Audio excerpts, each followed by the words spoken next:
Okay, and welcome to episode 44 of Shockwaves. I'm one of your co-hosts, Rob Galuzzo. I am sitting here with Mr. Ryan Turek. The one and only. The one, exactly, literally the There's one no one and else only. to introduce. Believe it or not, so Elric is out. Yeah. He was feeling ill earlier this week and couldn't make it. And then Becca made it as far as to the office and then immediately turned around and left. Yeah. So Confirmed, Becca was here. She was, but A little bit, looking a little peaked. We are two co-hosts down. Yeah. I don't know. Maybe. Well, we have a fun show ahead. Yeah. Regardless, I can guarantee you and confirm the show must go on. The show must go on, and we have a good show ahead. Yes. It would just be better if we had these two participants like contributing to the topic that we have today. Exactly. Which I have to admit, man, it threw me for a loop. Because, Good. Once again, listeners, Rob G gave us a little bit of homework over the weekend. I like it. I should have been a professor. Yeah, you're a hard ass. And so we get a text on like a Sunday morning, and it's like, okay, here's the homework, here's the assignment. And I was like, oh, that's really snappy. I like that one. That's good. Yeah. And then as the days went on, I started overanalyzing it and being hypercritical of myself. So Nope. We'll see what happens. Your initial we'll see how this instinct goes. is usually the right one. All right. So, yeah, we're going to talk double features later in the show with two very special guests. Yep. And you'll understand why that was the topic I wanted to pick with these particular two guys. It's going to be really cool. I think every great horror friendship kind of stems from this, from hosting movie nights, from double features, and what you choose to share with your close friends. Yeah. So that's going to be the topic later. A lot of stuff to bring up right off the bat. Number one, as of this recording, as soon as you hear this, go over to cavitycolors.com. Yep. Official Shockwaves merchandise. They got two shirts, the logo shirt and the brand new shirt that The Shocker. that Devin Whitehead drew for us, which is amazing. And you're a big enamel pin guy. So I am. So this is right up so your we alley. have officially the Shockwaves enamel pin, which will come on a VHS backer. And it's super cool. I love it. I love it. I think that's, it's because of you guys out there who listen to the podcast and listener demand that we actually have this kind of merch. So, contribute, support Cavity Colors, support Shockwaves. It just keeps us going. And it also keeps Aaron over at Cavity Colors going. So I think it looks beautiful. Devin knocked it out of the park with the design. Yeah. I'm still showing people and they're like, whoa. I think they're kind of taken aback by how well designed it is. Yeah. Because the previous shirt, had the logo on it, which I absolutely love. But then, like, Aaron and Devin just like kicked it up a notch, and we were like, "Boom, here you go." And by the way, they didn't tell us; they just did it, and that's what was cool for us, just as co-hosts. To be like, "Wow, it's like a thing," Yeah. It's like when you're in a band and you get like the new cool band shirt. You're like, "Look at that!" I know. I'm trying to think of other merch that we can get. I know. Well, we'll start there. We got the mugs. We do have them. The mugs were a test run. I'm a little upset by how they like kind of are a little off kilter. Yeah, but we'll figure it out. Maybe we'll just put Devin's on the side. There you go. On the side. That's much better. We'll figure it out. So Cavity Colors, support them. Also, should mention this because it's coming up pretty fast. Blumhouse.com will have a table at the upcoming Texas Frightmare Convention in Dallas, Texas. Mm-hmm. And yes, it looks like all four members of Shockwaves will be there. Yeah. And not only that, this is kind of part of our deal. You're going to see a lot of us because the four of us are pretty much moderating all the panels. Not together. We're just. Yeah. I believe that we will be your moderators. Yeah, for the whole weekend. I think so. It was funny. I've never been to Texas Frightmare. I'm very excited to go to Texas Frightmare. I've been to Dallas maybe once. Austin is usually my home away from home when I'm on the festival circuit. Yeah. Very excited because guys, one of these days we're going to have to do a convention episode like you guys did when it was a Killer POV. Absolutely. Convention memories, because I have a ton of them. My dad took me to I think the World Horror Convention, like when I was 6 years old or something like that. And I just remember soaking up the vibe of the crowds and the people and the book, you know, the authors who were signing books and all this kind of stuff. And it's been a while. Monsterpalooza, which is also coming up, kind of gives me that fix that I need, that energy. Yeah, but it very much captures that Fangoria Weekend of Horrors vibe. Totally, yeah. I need a non-LA convention experience. It's been a long time since I've had one of those. Yeah. So I'm eager to meet hopefully a lot of Shockwaves listeners down there. You know, and the panels are insane. Yeah, like I love this show. I really do, and it's unique. It is not like a lot of the other horror conventions I go to, because some of them, you know, tend to cater a little bit more to the celebrity side, and that, you know, that's a whole different business. Yeah. Some are more for, you know, kind of the goodies and the merch tables and things that you could find there. Right. This is a really healthy balance of both. They've got really great, you know, Lloyd, who runs it, does a great job. He's got great staff. Arrow Video is sponsoring along with Blumhouse.com, so it's going to be cool stuff there. Yeah. And yeah, I mean, the panels are fun. There's, to my recollection, there's 2 rooms. There's one like really big one, and then a kind of small one. And again, a few years ago, me and Elric both hosted a Q&A with William Sadler in the small room. All right.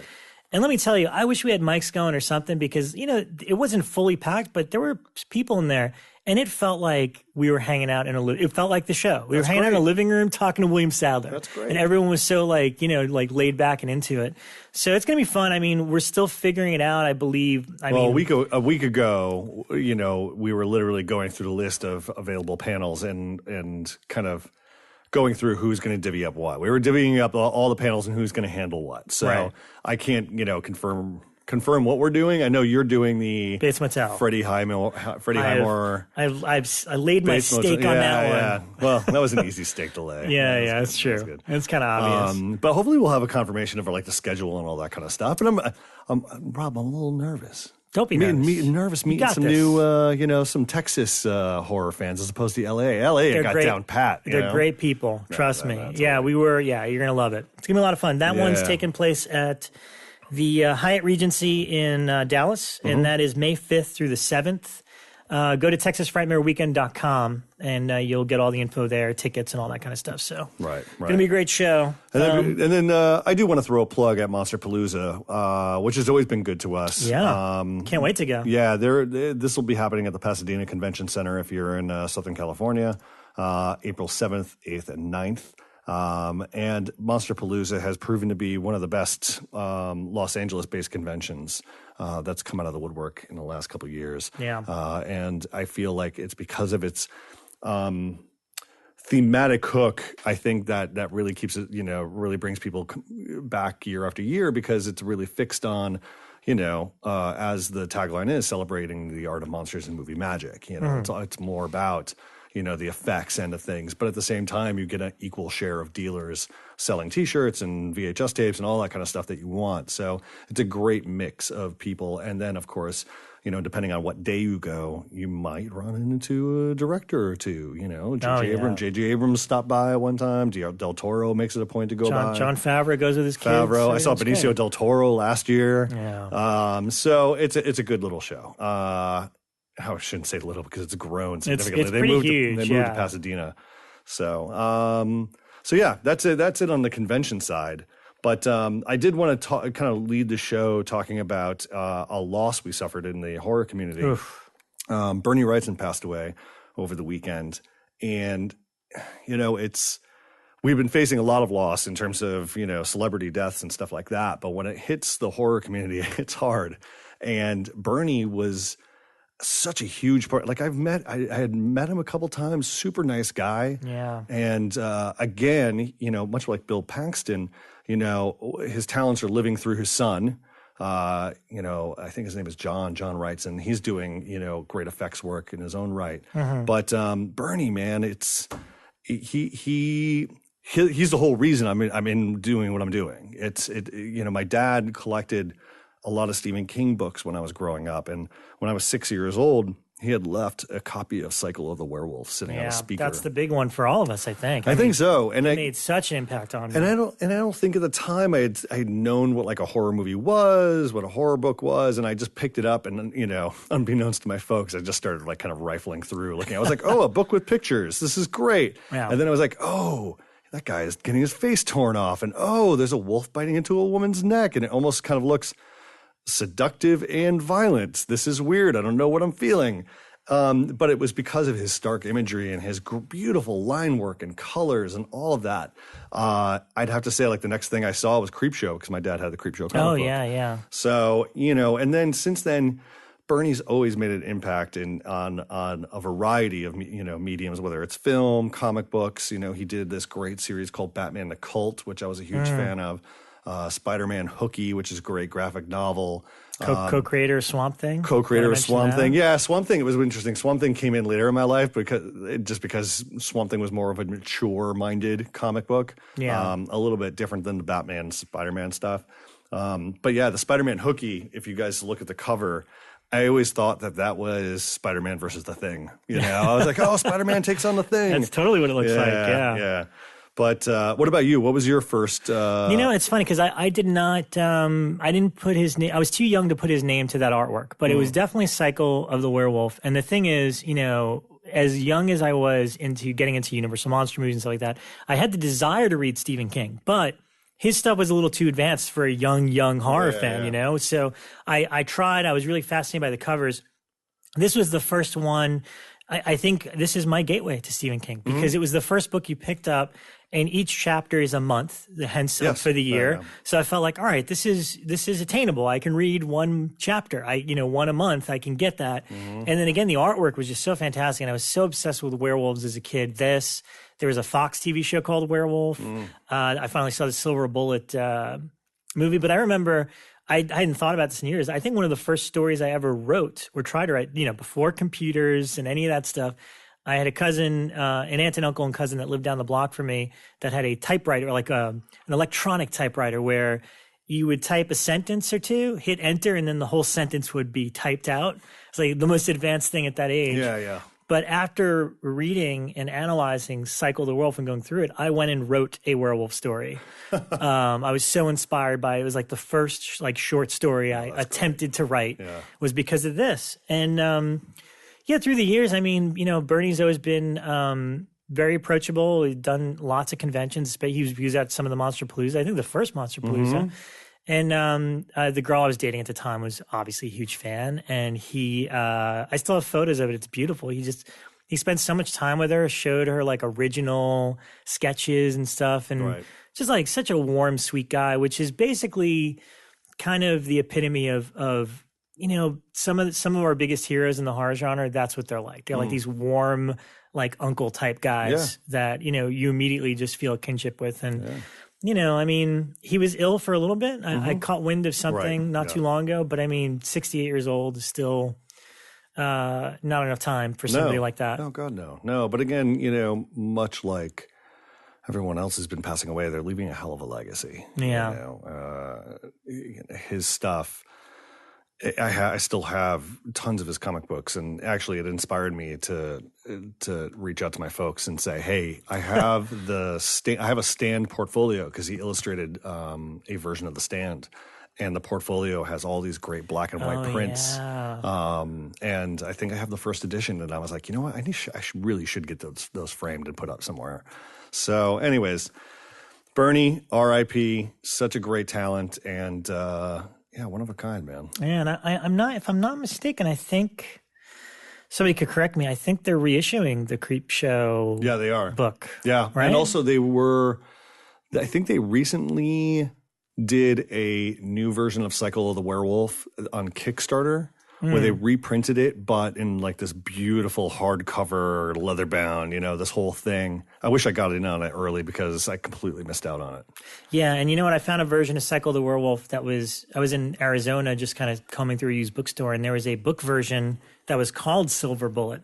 And it had in its entirety Cycle of the Werewolf and then the entire screenplay for Silver Bullet. I was like, that's a pretty cool collector's item. Yeah. Unfortunately, the person I was with saw it first and they bought it. And there was not 2 copies, but that's how it goes. Can you get like shirts framed? Can you get like... Yeah. You can frame any of these days. Can you frame a shirt? I have a old baseball tee from '83 that is the Bernie Wrightson illustrated werewolf from Cycle of the Werewolf, and it's like in a circle, and it says Cycle of the Werewolf. And then on the back is another Bernie illustration and it says Stephen King, Bernie Wrightson. Oh, that's pretty cool. And it's like the fabric is so thin because I wore it. Like when I moved away to college, I grabbed it out of my dad's drawer and I'm like, say goodbye to this, sucker. And I wound up wearing that thing to death. But before the moths get it, I want to like preserve it. And preserve it. I'm sure baseball jerseys and things like things like that get framed. So gotta be. Yeah. Well, thank you, Bernie. And if you're not familiar with his work, definitely just jump on Amazon. You could find tons of his stuff available. Yeah. I want to do a quick little shout out to something that's gotten my attention. It's ridiculous. Where are we going? This is as if my time isn't as precious. So I bought this app through a recommendation of RoomOrg. And listen, guys, you know me. I like playing video games and I like board games as well. So I might as well recommend a new app. And it's called Slayaway Camp. And Slayaway Camp, I think it was in RoomOrg, the latest RoomOrg magazine. But anyways, I read it through them somewhere on their website. And it is basically a puzzle game in which you manipulate a little killer around on a board, like an environment. And you have to take out these victims that are just standing on the board. Ryan, I have enough. I have enough things in my life. It's so addictive. I can't do this. I see all these people walking around with what is it, the Bedazzled or the Jewel? What is the Candy Crush or whatever? I can't have another addiction. That's what this is. So basically, you're maneuvering around this board. What's this thing called? Slayaway Camp. Oh, so get this though, I discovered I unlocked a new round, and it's inspired by My Bloody Valentine. Get out of here! So you get to run around as a little Harry Warden and take these people out. You begin with a Jason Voorhees like character. The second round is you play his mom. The third round you play an unmasked Jason like character. The fourth round you're like an American Psycho type dude. I've unlocked something that they call The Form, which is, Michael Myers, but it's a blast. The Form. Oh, it's so addictive. I'm like sitting there. I'm like, I should be reading. I got to be doing this and I got to be doing that. But in my off time, you'll find me playing Slayaway Camp. Oh, God. $2.99. You know what? It's worth purchased it. Yes, on the air. There you go. Had to be done. You got to sign up for their newsletter, and then what they'll do is they'll send you codes for like other kind of things that you can unlock. It's a lot of fun. It's so much fun. All right, buying it now. Yeah, you sold me, Ryan. Also, shout out to Ryan Larson. Yes, our group moderator over at the Shockwaves Movie Club. He recommended this board game to me called Camp Grizzly. Oh, new board game, huh? I ordered it. All right, it's on the way. So Larson, it better be good. Although, if anybody knows, apparently they made little figurines for them, like for the characters. Okay. And you can paint them yourselves. So I guess there's like the grizzly bear, like killer or something like that. But anyways, I saw it online. If anybody out there knows where I can get these, please let me know, because everywhere I look, they're sold out. So anyways. Wow. Yeah. Right. Well, I've seen, 2 or 3 things. Yeah, same. All right, and I will kick us off. Do it. I watched a lot of moderately passable movies this week. I didn't go for you're going to understand what I mean when I tell you my first pick. Basically, I didn't go for classics and I didn't go for weird deep cuts or anything like that. But I watched Poltergeist 3D. Okay. The 2000 2014, 15, I can't 2015, remember. yeah. 15 version, yes. Which I heard a lot about. Well, not a lot, but I basically heard there was,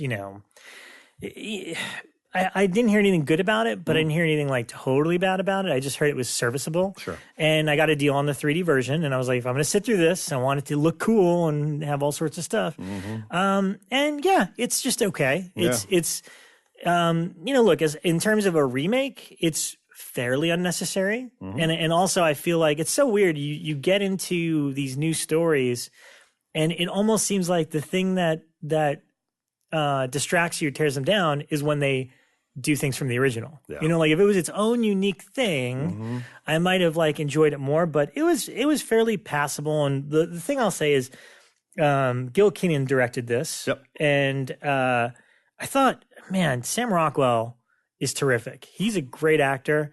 You know what I mean? Like the thing that stands out about the original Poltergeist is that family dynamic. The couple smoking pot in bed. And they attempt that here. They do attempt it. And I thought, given the material, that Rockwell rocked it. He did his best.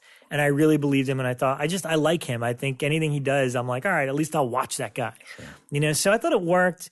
Blatant attempts at jump scares. The clown thing was pretty cool, even though they kind of redoed fairly early on. Yeah. There's stuff in it that's okay. The drone was an interesting touch. Drone was a great idea. Yeah. They basically send a drone into the other side, if you will. Other side is very CG, but it's more forgiving in 3D, as always. So I didn't hate it and I didn't love it. I just thought it was like a serviceable way to watch. Yeah. A serviceable, not one that I break out a lot. And I think the big problem is it's like you're remaking Poltergeist and it's like James Wan has totally handed you, like he already handed your assets to you and done a better Poltergeist remake twice with Insidious and The Conjuring. And it's like... And that's the thing. It steals from the power of the remake. There's been since Poltergeist, the supernatural subgenre has been... recycled and revamped and all of that kind of stuff. And yeah, you're right. James did it great with both of those films. So by the time a movie like Poltergeist comes around, it's like you really need to raise up the game a little bit and introduce some really new stuff. Yeah. Serviceable is a great word for it. Yeah, there you go. Yeah. Take what you will from that review. All right, what did you see, Ryan? I saw a double bill coincidentally, at the Egyptian Theater this weekend. So I'll begin with my first film, Killer Clowns from Outer Space. Nice. Thanks to Cinematic Void at the Egyptian, they showed a 35 millimeter print of Stephen Chiodo's film from '88. Mm-hmm. And I got to tell you, this movie holds up so freaking well. I'm curious how, because this was a late night cable staple for me, and I'm curious how it would be with an audience. I've never seen it with an audience. It's great with an audience. My introduction to Killer Clowns is it was on HBO. In fact, I remember exactly where we started recording it, because the HBO logo comes up and stuff like that. But I remember we just recorded it a little bit too early and got the tail end of a commercial for another horror movie. Right. But I wore out that VHS. And then, of course, bought the DVD and stuff like that. But seeing it on 35 and not having seen it in a really, really long time, it's so refreshing. It's a great comedy horror film. It still holds up as a terrific comedy horror film.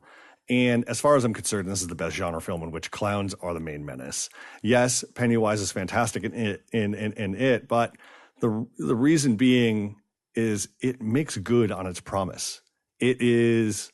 You're going to get clowns, and every single thing associated with clowns is played out. You've got the circus imagery, you got the balloon animals, you got the clown cars, you got the pies, you've got water spritzing in your face. You've got all this great stuff, and they just fully maximize what a killer clown movie needs to be.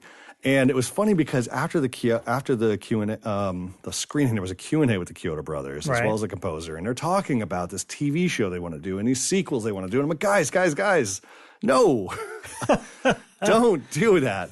I think because it feels like it would be stretched way too thin if they keep going down the road with this idea. And they've been trying for years. They've been trying since '88. Wow. The production design is great. The effects are vivid and complex and terrific. The clowns themselves look great. Yeah. The only thing that feels dated is the cast. The cast is a little goofy. It's a little rough around the edges, but that's where the charm is. Yeah. But man, the clown, it's just such a great, great film. It's a lot of fun.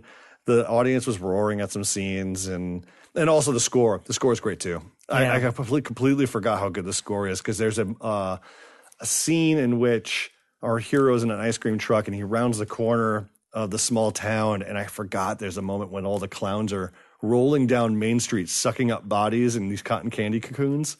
Oh, yeah. And the music is big, and it's like a giant march. And I was like, yeah. Yeah, there's a guy hiding behind under a car. Pit. Yeah. He goes to run and they zap him. Zap with the thing. Yeah. It's so good. I mean, that's the thing. It just delivers. It delivers on the promise. It delivers good on the idea. And it does it with scope. Yeah. So, anyways, Killer Clowns. That's awesome. Yeah. Yeah, and I believe there's a Blu-ray out of it. There is. Yeah, MGM put it out on Blu-ray. Yeah, it's just one of those films that I had watched so much growing up that I was like, I'm good.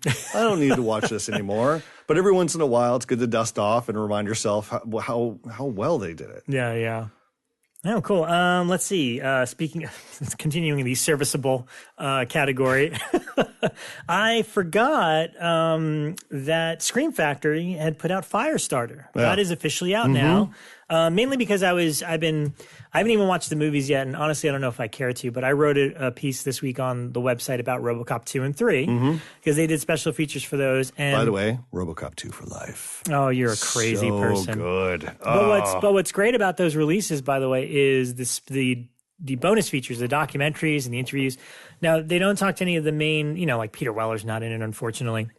But what I found fascinating, what inspired the whole article was that I just like the crazy directions they were trying to go with that franchise. Yeah. Like they couldn't figure out how do we make a 2? Yeah. And Verhoeven almost did it. And then they hired Tim Hunter, the guy that did River's Edge, was going to direct it for a while. Yeah. And then they brought on Frank Miller because they read Dark Knight Returns. Like, this guy knows how to do this. he knows satirical news, But to me, the coolest revelation is the main girl in it, what's her name? Galen Gord. And it was the moment she said it that I'm like, oh my God. Frank Miller on set hung out with her a lot, and he's like, if there's ever a live action Elektra, it's you. And you look at her in that movie with the kind of frizzy hair, that's exactly the way Frank Miller used to draw Elektra. Interesting. So I was like, that's cool. The chick from RoboCop 2 is kind of a basis for Elektra in a weird way. That's cool. But anyway, I digress. Firestarter is what I was really talking about. What's funny? Because I thought you saw this recently too. Yeah, I had seen, we did... was it when I was at Shock Till You Drop? We did that whole Kings of Horror thing where William Bibbiani and I went through all of the Stephen King movies. Man, we tried to do that with Mick Garris on a Killer POV, and we made it to the dead zone, and then we teetered off. We're like, all right, let's wrap this up. But Firestarter. So first and foremost, as always, Scream Factory did an amazing job. The film looks fantastic. Right. Now, this is one that I loved as a kid. Does it hold up? Not exactly, but because of the way I saw it, it still has that charm to it. Yeah. Drew Barrymore is kind of terrible but she's a little kid. She's a kid. Oh my God, Rob. But, I'm gonna whatever. Poor Charlie. She's doing what she can, man. Listen, I've seen a lot more realistic 6-year-olds in my day. No excuses, Barrymore. No, I'm just kidding. But I like David Keith, who plays her father in it. Yep. And, they just Scream Factory put out Why Did the Eye? So it's like all of a sudden I'm seeing all these films with him again. Yeah. And Firestarter is a weird one because it's kind of like a mini X-Men movie to me. Yeah. It's like... Oh, absolutely is. Stephen King doing X-Men. Yeah, it's people with powers and they're on the run and stuff. The Shop. It's like the Shop is just harboring mutants. Yep. So they're on the run and they're being chased by George C. Scott in a Native American role. Oh my God, he's got a ponytail, and then he wants. Basically, it's super creepy. He keeps saying, after you experiment with the girl, I want her after. And then you're like, what is up with that? That does not sound very savory. But it's funny because then at one point he wears an eye patch to try to garner sympathy from Charlie, which is Drew Barrymore's character. And it's hilarious because in the middle of watching this movie, my friend Josh Miller popped over to borrow some movies as well. It's Friday Night Frights, and he's been on our show before. And he happened to catch a scene of George C. Scott, and he's like, this is one of those movies where George C. Scott is making a choice, and it is obvious. It's like, that is a choice happening right there. You're like, that is a choice in that character. And, Martin Sheen, who, ironically enough, was in Dead Zone. Yeah, as Donald Trump or whatever his name is. Stillson. In the Dead Zone. Oh, Stillson, that's right. I'm sorry. So I like that he did a couple of Stephen King movies. But, again, the movie doesn't hold up great, although I thought the last 20 minutes is absolutely bonkers. And in Blu-ray, you fully see every... The fireballs. With strings attached and everything. It's pretty cool. The highlight to me for this release, and I haven't even dug into all the features, but I love the score by Tangerine Dream. And I'm a big soundtrack guy. And there's a little featurette on Tangerine Dream. Nice. Not only that, there's a bonus feature that says Tangerine Dream playing Charlie's theme. So I immediately clicked that, and sure enough, it's like one of the lead dude comes in, sits at a piano, and just plays the theme for 3 minutes. Cool. And I'm like, yes, more of that, please. That is super cool.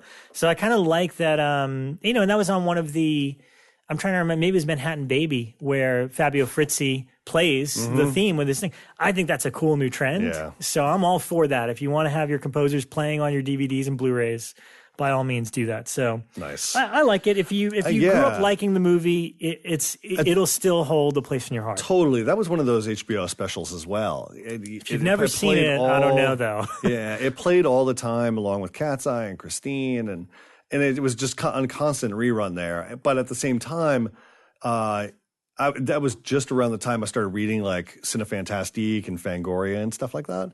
And I had read a lot of the kind of viewer feedback, the letters to the editor that were coming in from Firestarter, and everybody was really pissed off about, how dare they just cast George C. Scott, and what an atrocity. And I was like, oh my gosh, I better see this movie. But it was all those diehards who had read Stephen King's book. Yeah. So, even at the time there were haters, just like the internet. Always. But, they force you to put pen to paper and put it in a little envelope, a thing called an envelope with a stamp. And then that's my favorite thing that you do is occasionally you will dig up at old magazines? An old Fangoria and you will like take a picture of a review and you'll be like 83 hater. 83 hater, man. What was the one? There was one about the Blob remake that I thought was great. And then, it's just, look, film criticism's been around forever. But in this specific case with Firestarter, I had seen the hate before I saw the film. And when I saw the film, I was like, oh, little Drew Barrymore, she's cute. And oh, my God, the soundtrack's great. And oh, look at the fireballs and stuff. And then like the sound when he's like, you're going to go blind. And it's like, row, row, row, row. And then he like gets a bloody nose. That always terrified me. Yeah. It is what it is. It's a fun movie. I dig it. So paired with Killer Clowns at the Egyptian, I got to see a beautiful DCP of Tobe Hooper's 1981 film, The Funhouse. Whoa, okay. Yeah. And I don't believe I'd seen The Funhouse on the big screen up until that point. Definitely, I don't think I've seen it on film. My recollection's getting hazy, Old Man Turek, but I brought Ciara along with me. She had never seen it before.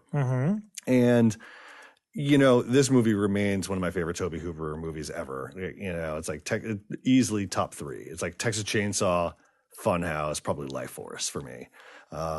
This is him unleashed. This is totally pure Tobe Hooper. It is got the warped sense of humor, that kind of putting a spotlight on the seedy underbelly of suburbia, because just on the outskirts of this, quaint little town, you've got a carnival set up where there's all sorts of weird miscreants running around.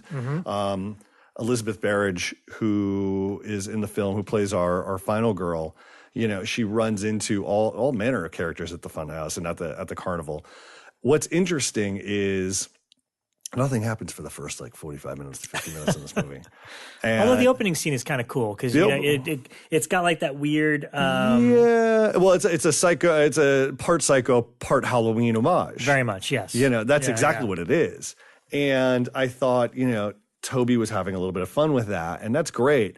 But once he takes you to the carnival itself, it is just pure atmosphere laying. You're just kind of getting sucked up into the atmosphere, getting sucked up into meeting all these weird characters like this homeless man and this little old lady that's like telling people God's watching you, to the carnival barkers who are all played by the same guy. And nothing really happens. These kids just walk around the carnival until it starts to become, really late, and they just decide to stay in the funhouse overnight. And then that's where things get crazy, where the fortune teller gets killed by this funhouse freak just because he wants a hand job and he comes a little too early. Gunther. Is that what his name is? Yeah. And it's just the one monster that wears a Frankenstein mask. He's a monster wearing a monster mask. I love it. And it's so sad. It is. Hey, I think I talked about this. Scream Factory had interviewed me for this video series. And they were like, why do you love the Funhouse so much? And I was like, it's just Gunther is one of those teenage kids. That's running around. You got Elizabeth Berridge and her wacky friends running around, smoking pot, causing all sorts of trouble. And Gunther is this freak of a dude who just wants to get laid and earn his job. You know, he just wants to be one of those kids, but he's got to wear a stupid Frankenstein mask every time he goes out in public. It's sad. So there's a little bit of that kind of universal monster pathos to it. He's got a little Leatherface in him too. A little Leatherface. He feels very much like what Leatherface was. Absolutely, in the original. Absolutely, yeah. And you know, you get a sense that Gunther is not exactly. He's a little bit of a klutz and might have killed a couple of Girl Scouts, but you know, what are you going to do about it? These things happen in the circus. These things happen. Come on. But easily one of my favorite creatures as well. Yeah. You know, it's interesting to see it with someone who had never seen it before. And in Ciara, you know, did she like it? She thought it was okay. Mm-hmm. She was a little worn down by the pacing of it, which I totally understand. Yeah. She leaned over and she's like, "No one's died yet." Like literally 50 minutes in, she's like, "No one's died yet." I'm like, "Oh, just wait. Yeah, it's going to kick up a notch." And when it does kick up a notch, it's beautiful photography. That's the other thing about the Funhouse. Absolutely beautifully shot by Andrew Laszlo. These beautiful wide shots and you know, shifts of focus and cinematography and lighting and all this. It's just beautiful, great stuff. And worth noting that there was a novelization to the Funhouse written by Dean Koontz. Yeah, and there's even a trailer, a TV ad from 1980 that you could find on YouTube for the book. For the novelization by Dean Koontz. It's pretty hilarious. That's great. Yeah, if you haven't seen the Funhouse, do yourself a favor. Scream Factory put it out on Blu-ray a little bit ago, and it should be part of your library. It should definitely be part of your library. Yeah. Do you got anything else? Yeah, I saw a South by Southwest film that I'd love to recommend and put on everybody's radar called Tragedy Girls. Okay. Directed by Tyler McIntyre. I'm not certain when it's coming out and through who. I think it's still a little too early to tell. But Tyler is a Canadian filmmaker who did a film called Patchwork that played at Screamfest, I believe, either last year or the year prior. And I think he won the award for Best Movie at Screamfest. Okay. And Screamfest was about a woman who is all pieced together by different female body parts. Oh, Patchwork. You said Screamfest. Oh, no. Oh, sorry. Patchwork, yes. It's all about this woman who's all pieced together by this mad scientist. And we go inside her head, and her consciousness is divided up by all the women that he's pulled apart and put back together. Wow. So she's got like 3 or 4 different personalities in her head, and they're all trying to control the body parts. So it's imagine going inside Frankenhooker's head and kind of cool. Psychoanalyzing her. Really, really good job. He did a good job with it with the budget that he had. Tragedy Girls, he kicks it up a notch. Really? Okay. He's got Brianna Hildebrand from Deadpool. He's got Alexandra Shipp from the latest X-Men movie. He's got Craig Robinson. He's got Kevin Durant from The Strain. And this is pure horror comedy that plays to the Ryan Turek that absolutely is a sucker for teenage horror movies. It is ridiculously funny. It's super energetic. It's really gory. And it's about these 2 teenage girls who, in the first 5 minutes of the film, I don't want to ruin it, but they do something that is completely against the usual horror movie tropes. And they spend the rest of the film setting someone up for murder when they're the ones who are actually doing all the killings, so they can boost their social media profile and become what they call themselves as the Tragedy Girls and become a brand. Mm-hmm. And so they're manipulating media, they're manipulating the townspeople, they're manipulating their classmates, and they're doing so with a lot of blood on their hands. And it's really, really clever. So when that comes around, I'll remind you guys. But Tragedy Girls was fantastic. Cool. Putting it on my queue. Yeah. Upcoming releases. That's pretty much it for me. Right on. Let's. We're gonna go and get our guests and tackle this wonderful topic. Yeah. And here's a little word from one of our sick parties, who could not shut up from his bed at home. Seriously, what the fuck? Hey guys, I was super bummed not to make it in this week. I had a strange bout of vertigo. A cinephile getting vertigo is always a sad thing, keeping me from the show this week. But I had a couple films I'd seen this week that I really wanted to mention because they were all in theaters or on VOD right now. So I wanted to make sure you guys had a chance to check them out. Starting with Blumhouse's batshit Belko experiment, which I thought was just dark black chaos and utter fun to watch on a Friday afternoon like I did. It is not a date movie. This one to me is just, I think if you went on a date to this one, you might just feel really blue afterwards and sad. But I think in the moment, if you go with the right people in a group of friends, the black humor shines through. I found myself cackling from start to finish of this movie. The violence is brilliant once it gets started.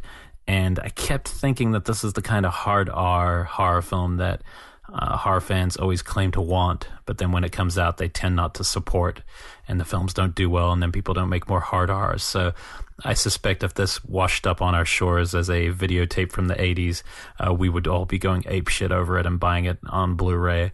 But because it's a brand new film, maybe it's going to, take a little bit more word of mouth. But, I really enjoyed the humor and the unpredictability of it. At no turn can you get a sense of who's going to necessarily survive or get through this movie, which I thought was a lot of fun, but I could also see messing with people's expectations to a point of maybe struggling with it.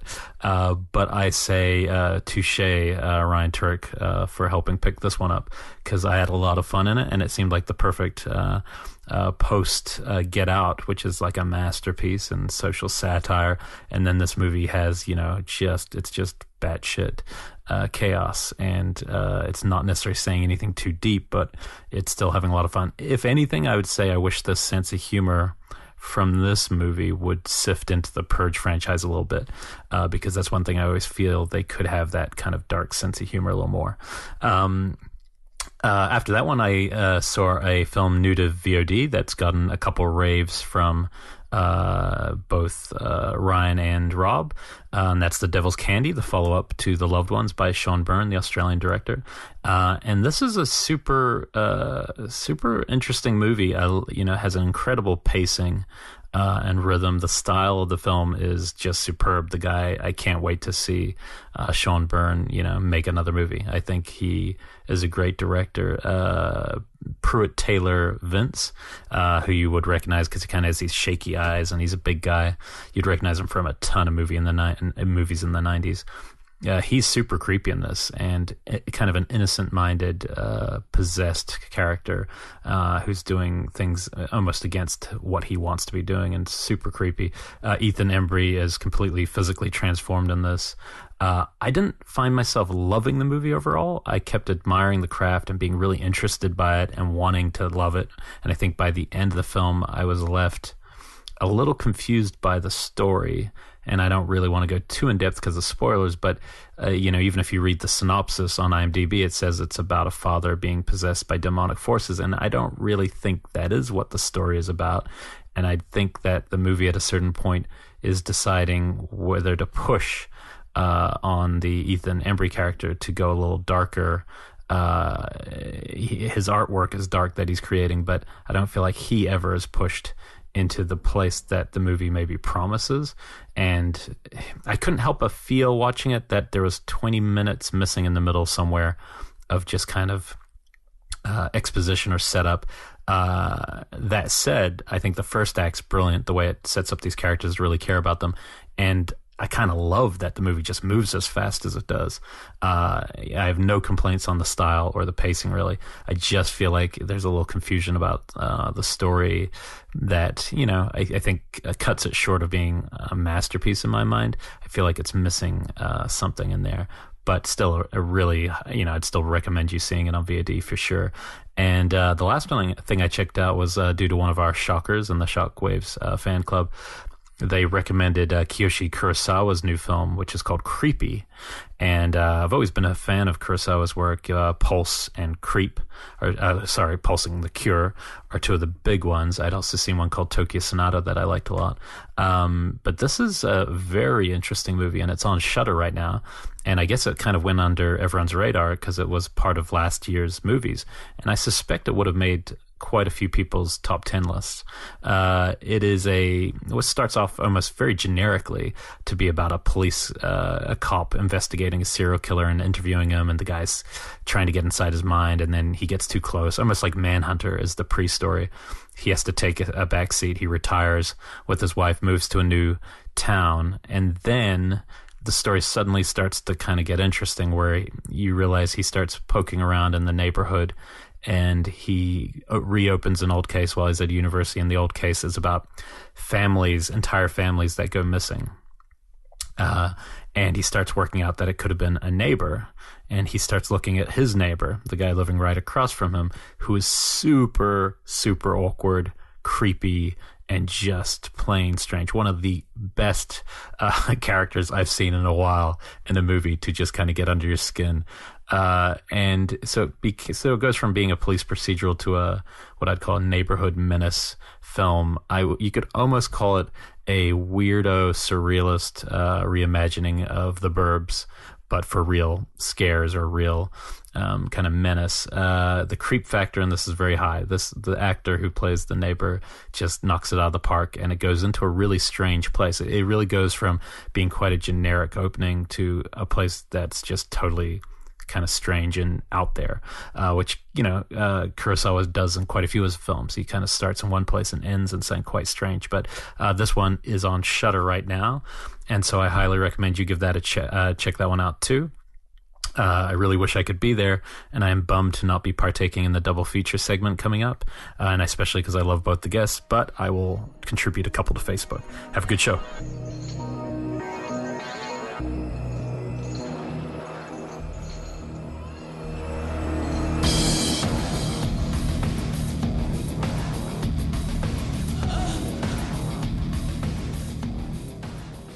Alrighty, so welcome back to the show, and I'm very excited because I know this may not seem obvious at first, but I really wanted to do double features as a topic. And as I explained at the top of the show, the reason being is because for horror fans and movie lovers, the double bill is the way we bond. You know, we share movies with each other. Sometimes we pick one, the other person picks the other.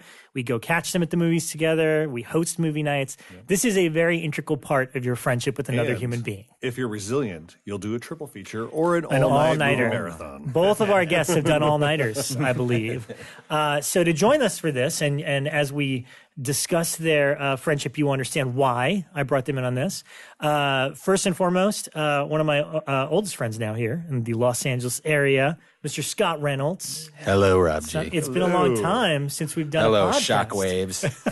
Shockwaves. Welcome. Hey, man. So Scott he's writer on TV, did Dexter and The Following. Yep. And the two of us got to do a podcast for both shows. Yep. The official, still available on iTunes if you want to hear us kind of rap with people involved in those shows, including Scott. Yep, every episode of Dexter's on there. No, from season 7 and 8. 7 and 8. Yeah. So up 2 seasons, not every season. Not bad. Not bad, though. So pretty fun. We did that, and then you moved into the Marvel world. Jessica Jones on Netflix. Super fun. And out now is Iron Fist, also on Netflix. Super fun. So there you go. And you're going to continue, hopefully, in that direction. I'm in another, something else. Something else in that world. And also with us, and Scott was on Killer POV episode 18, way back. Back in the beginning. Back when you guys were just kids. We're just kids. We didn't know what the hell we were doing. Before facial hair. You were the pro. Who had the facial hair? You? No. Elric, probably. But also with us, one of my favorite Killer POV guests, which was courtesy of Scott Reynolds. This is Killer POV number 63. And the reason being is because a lot of people that listen to our show always say, oh my God, like the titles that you guys list, I can't believe. This is the one guest that stumped us every step of the way. I did not know a single movie he brought up, but was intrigued to pick them up. Mr. Daniel Budnick is with us. Thank you, Rob. Thank you. It's good to be here. It's great to be back. And you were the co-author of the book Bleeding Skull, and did a bunch of reviews for that website a while back. Yeah, for about 6 or 7 years I wrote for that website. Fantastic book. I loved it. Thank you. The book is crazy because you have watched some of the craziest things that no mere mortal man will. and It's like an endurance thing. it's amazing. Well, we should warn our listeners: grab your pencil, grab You're gonna need because it. there's going to be a lot of titles dropped tonight. Yes, but also you're in the podcast world as well. I am. You have a site and a podcast called Eventually Supertrain. Yes, I can explain. Yeah, but there's multiple shows on it. Yes. How does this work? Okay, here we go. So if you go to eventuallysupertrain.blogspot.com, the main podcast is Eventually Supertrain, which covers short-lived TV shows. Yes. So we've covered, we just finished Joni Loves Chachi.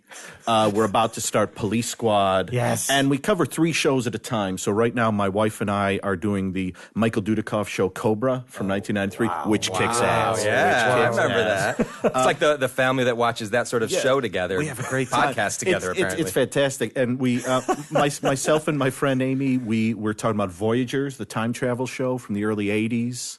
I remember that one. It's a good one. It's a good one. And then Police Squad is one I'm starting right now. Which is and, the Naked Gun, became yes, the Naked Gun. exactly. Yeah, Yes. it ran for 6 episodes. I'm looking up Cobra right now. It's a Stephen J. Cannell classic. Yes, 93, 94. Someone's got a cool It's got- car. They live on a boat. It's got James Tolkien from Back to the Future. The principal from Back to the Future. He's fantastic. Love that guy. It's great. Strickland. So, yes.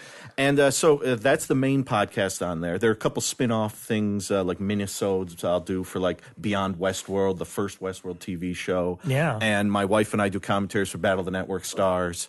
And the other show that's on there. So wait a second. How does one see these things if you're... There's a lot of looking involved. Okay. There's a whole lot. So the hunt is part of this show. Yeah, that's part of the fun. Okay. Some shows are Joni Loves Chachi. You can buy it for like $5 on DVD. Sure. But some other things you really Battle have of to the Network hunt Stars for. is It's like a what? little tougher. YouTubing?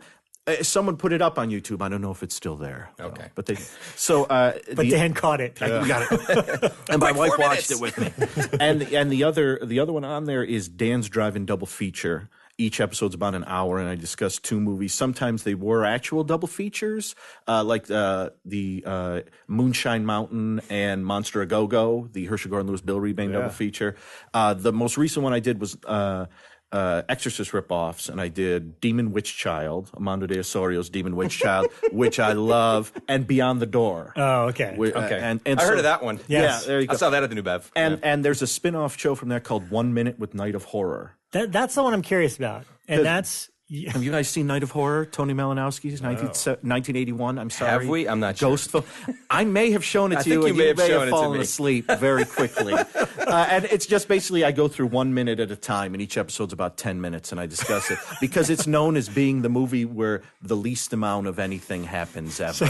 It is amazing. And so That's a lot of effort. Yes, so I'm having fun with that, and then the VHS, the cover art looks like it's just like a lawn decoration. Yeah, exactly. It's like a mask you could buy like in a catalog or So something. you spend 10 minutes talking about each minute of this movie. Yes. And I'm 22 minutes in. So that's pretty cool. Interesting. And Okay. then the last 2 things I'm on, this is just real quick. Oh, so yeah, go to eventuallysupertrain.blogspot.com. You'll get all the links you need. Everything. All right. Yes. And then I'm on another podcast called The Made for TV Mayhem Show, Right. which I co-host with my friend and podcast pal Amanda Reyes. She's the one who did the 17-episode Joni Loves Chachi journey with me. Right. And she actually has a And book what a out. journey that was. It was a fantastic book. Yeah. And she Did actually, Chachi love Joni? I don't. in the end, they did. Okay. In the end, it was beautiful. But you know what? Al was the best character. Al Del Vecchio. He was the best character. Turned out. And may I plug Amanda's book real Yes, quick? of course. He brought a book with him. Yep. Yes, because last time, 3 years ago, I brought the Bleeding Skull book. Yes. But I have a new book coming out called 80s Action Movies on the Cheap, which isn't out yet. And so I brought... For the record, You're- I have pre-ordered it Yeah. on Amazon. Thank you, You're sir. hitting all of Ryan's sweet spots. He's like, yep, I'll buy that, I'll buy that. So It's like a Dudikoff miracle. Amanda's book is called Are You in the House Alone? A TV movie compendium, 64 to 99. Head Press is putting it out. I've got about 6-7 reviews in it. You can go on Amazon and pre-order it. You can go on Head Press Books and get it. And her and myself and a gentleman named Nathan Johnson from the slasher film podcast, The Hysteria Continues, we host the Made for TV Mayhem show. which is a lot of fun. We talked to, it's a double feature thing again. We talked to similar. The last one we did was a Tori Spelling double feature. We did Co-Ed Call Girl and Death of a Cheerleader. Wow. But then we've done horror ones also. We did Night Stalker, Norless Tapes. And so, yeah, that's that. And the final podcast I'm on is, I know it's terrible. I think you're making it up now. Yeah, I think This is just messing with us. It's called Podcast Mania, and it's like 6 to 8 people get together and they just pick a horror movie and discuss it. So I thought you were going to say you pick a podcast. yeah, we pick a podcast. But that's the last one I'm on, and apart from that, I'm just hanging out. Okay, well, ready to that's talk about all the double time we have for this show. So Yeah, thank sorry, you for everyone. listening. I realized I got 2 podcasts in. I'm gonna have some whiskey now. Yes. Well, all right. So the thing is this: I met Dan through Scott, and a big part of my relationship with Scott is going to double features at the New Beverly in particular. You're a big advocate of hosting these. You do a lot of backyard screenings. You did a Western night where you'd get a bunch of dudes together. 11 We'd have years of that. jerky, whiskey, and watch 2 Westerns. Kind of amazing. But where did your friendship start? Because we're going back to the 90s, right? And when you started hanging out, you'd both pick a movie, right? So Yeah, well, we met on Ventura Boulevard. Yes. Not on a corner, as most people think, but at Bookstar. Studio City. Yeah, in Studio City. Yeah. and you both Still worked there, there. We both, it's a rare bookstore that's still around. Yeah. We met, we immediately were like, oh, this is good. Yeah, and I think after about maybe a month of working together, we decided we both had a Thursday off, and there was a video store, which might still be there, Odyssey Video, in North Hollywood. And Tuesdays and Thursdays, you could rent whatever for 99 cents. It's also a very scary time there too because of the stacks of porn. It was super porn. They had the dirty shower curtain in the back. Yeah. Well, you can't see in the windows at that place. You drive by and you can't see, but they have these giant 99-cent rentals and then adult. That's what it just says, adult. And they always try to make it seem so classy because right next to the Odyssey video store was the Iliad bookshop. Yes. And it was like, oh, I get it. Yes, but then you yeah. walk in Odyssey and it's all porn, except for the laser discs. And we went in there. Remember laser discs? We do. And this was Because it was right next to us was Dave's too. Dave's Video. Yeah, I worked there. Dave's on Ventura, I worked there for a few months. Yeah, when DVDs premiered, I was there the first. Wait day. a minute. What years? It was 97. It was February to November, December of 97. Okay, it's after my time. I believe he knows. Because he knows Jared. He knows too, Jared. right? Okay, Yeah. because I moved out in '99, and Dave's was immediately the beacon that I answered the call to. I was like, oh, a place where I can hang out, and then immediately became friends with everybody. But They'd let you watch stuff in there. It was great. yeah. And we did. It was Thursday morning. I came over to your apartment. It was in Van Nuys. My wife was gone. She was like, "No, sorry, not this one." And we went to Odyssey, and I think we probably rented 12 movies. Yeah. And we just came back and we told people, come over throughout the day, bring snacks if you want or whatever. The first one I know we watched was Man Bites Dog. Yep. Which I was very glad no one else was there for and your wife was gone. Because we about halfway in, because occasionally we get one of those movies where he just look at me and I just look at him and we just look back at the screen. And we just But the second one, I believe, was Planet of the Apes. Yep. And that's folks started to come over then. I'm a little sketchy about the next 12 hours or so. Yeah, me too. Tank Girl was the last one. It was like 2 a.m. So we went you don't like Tank Girl? We went from What? Did you read it? Yes. Oh, all right. Yeah. And Lori Petty doesn't. No. Oh, she was. Kind of an Something it else. girl. Yeah. She was and it worked pretty great. And I want to say there were a few people there still at 2 a.m. at the very end Tank of it. Girl. Yeah. Epic. I wish I could remember what the other ones were. Yeah, it was a long time ago. Yeah. It was like 96 or something. Yes, yeah. So and then from that point on, we decided to sort of share movies with each other, and we would get together. It was over 2 years we did it. It was pretty much every week. Every week, I would go to Scott's place. Yeah. Usually in the evening, and we would watch. Sometimes, all depending upon how much time we had, 1 movie, 2 movies, whatever we could fit in.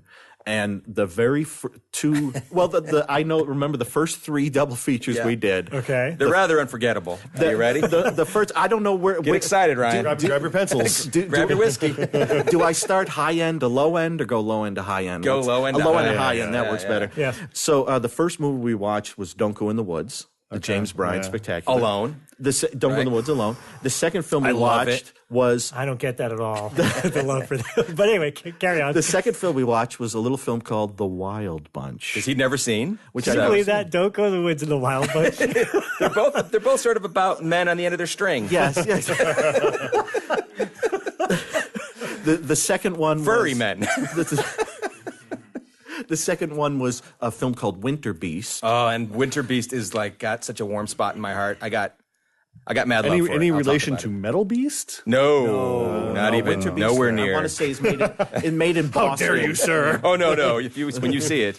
And what's great about it, do we talk about the movies or no? Yeah, if you want to. Of course. Oh, yeah, what I love. Winter Beast is not one we can find easily. Although I think there was a... They did a DVD. I think there's a code. They did a quote from me on the cover of it, and they said, "Can we send you a copy?" And I said, "Yes, please." I went and bought a copy of it, too. It's a claymation horror. Yeah, there's some actual stop There's motion. This is like a real gem, guys. There's a stop motion totem pole. And I remember there was a point where watching it, part of the movie feels like it was a gay porn where a lot of lumberjacks are walking into rooms. Yeah, and getting close to one another and really talking. close, and then it would just cut off at the perfect moment.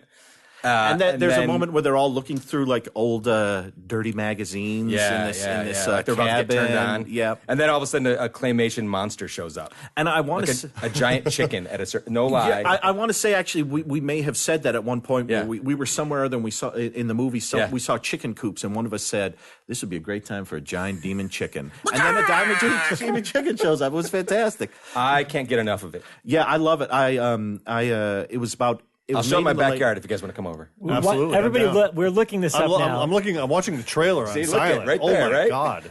They're about to get it on. It's the best. It's the best film Boston ever made, I think, or one of the best films. And I thought the Cine family showed it. Remember when they were doing that United States of Horror? And we were supposed to both go. I think you had to rewrite something, and I had to get up early. And I was hopping on a plane for the Bleeding Skull show in Brooklyn at like 5 a.m. So we had to cancel, which was terrible. All right, so this DVD special edition, the front of it says, "It must be seen to be believed," and that's correct. And is this your quote here on the box? Love it, love it, love it. Yeah. Winter Beast is loaded with weird goodness. Yeah, that's me. That's you. Me, yeah. Great. Yeah. And sounds like Dan. The old video box, which is where I originally saw it, the tagline on it was "Evil Dead meets Northern Exposure." That's right. and after watching it about 4 times, I was like, I can see that. Yeah. I can see that. Oh, the fourth viewing is when you saw it. Because the first viewing, it's almost surreal because it's so weird. And there are scenes where there's sync sound, but then the sound begins to sort of slip. So you're not sure if it's you or what's going on, and it messes with your mind. Like they go in a ranger cabin. Right, and there's like you got to see this. The ranger cabin has like this welcome desk. Then they go in a hotel later that seems to have the same welcome desk. You see, they're going, are we in the same room? That VHS cover. Oh yeah, that's awesome. Oh, absolutely. I'm not even sure that Beast is in that movie. The Beast is in the final scene. It's that's right. That's right. He has a fight with the 2 main guys in the final scene, but it goes on for like 3 minutes. They're in a field, but there's only one shot where everyone's in the shot at the same time. That's right. It's always the Beast going rah rah, and then it cuts to the 2 guys with sticks swinging them, and then I'm telling you, it's you'll worth love your it. time. You'll love it so much. It's so bad, it's good. What did you possibly pair with this movie? I know what it was. Yeah. It was a film called Bring Me the Head of Alfredo Garcia. That's an obvious choice. Totally obvious choice. And I don't think we need to go into it. No, we know that. Yeah, we know that. But this is your Peckinpah phase? Is that what's happening here? When I found out he hadn't seen one Peckinpah movie, I felt like it was my sacred duty. You might be surprised by his choice for the third double feature. Okay. Osterman Weekend? That would surprise me. The third choice, I showed you Frozen Scream. That one I'm familiar with. Yeah. That one I'm familiar with. That's on a Vinegar Syndrome DVD with Executioner Part 2. And we did find out there is an Executioner Part 1 for anyone who's wondering. It was like a George Papard film that was made in Italy in like 1970. And people came to James Bryan in like 1981 or 82 and said, hey, we want you to make Executioner Part 2. Well, we don't have George Papard. Here's some money. Just make whatever. We'll call it Part 2. Does it get white hair? And we paired that one. No, Ryan's box art is for those of you who can't see. Frozen Scream. Pull up the box for Frozen Scream on your computer. I'll be putting this up on our Instagram. Yeah. Okay. Frozen Scream is directed by Frank Roach. If you have, and he's just got a great name. If you have the Vinegar Syndrome Punk Vacation Blu-ray DVD combo, on the DVD there's an extra of his other film Nomad Riders, where the good guy in that is named Frank Thrust. or Steve Thrust, I forget, but he's thrusting is the last name.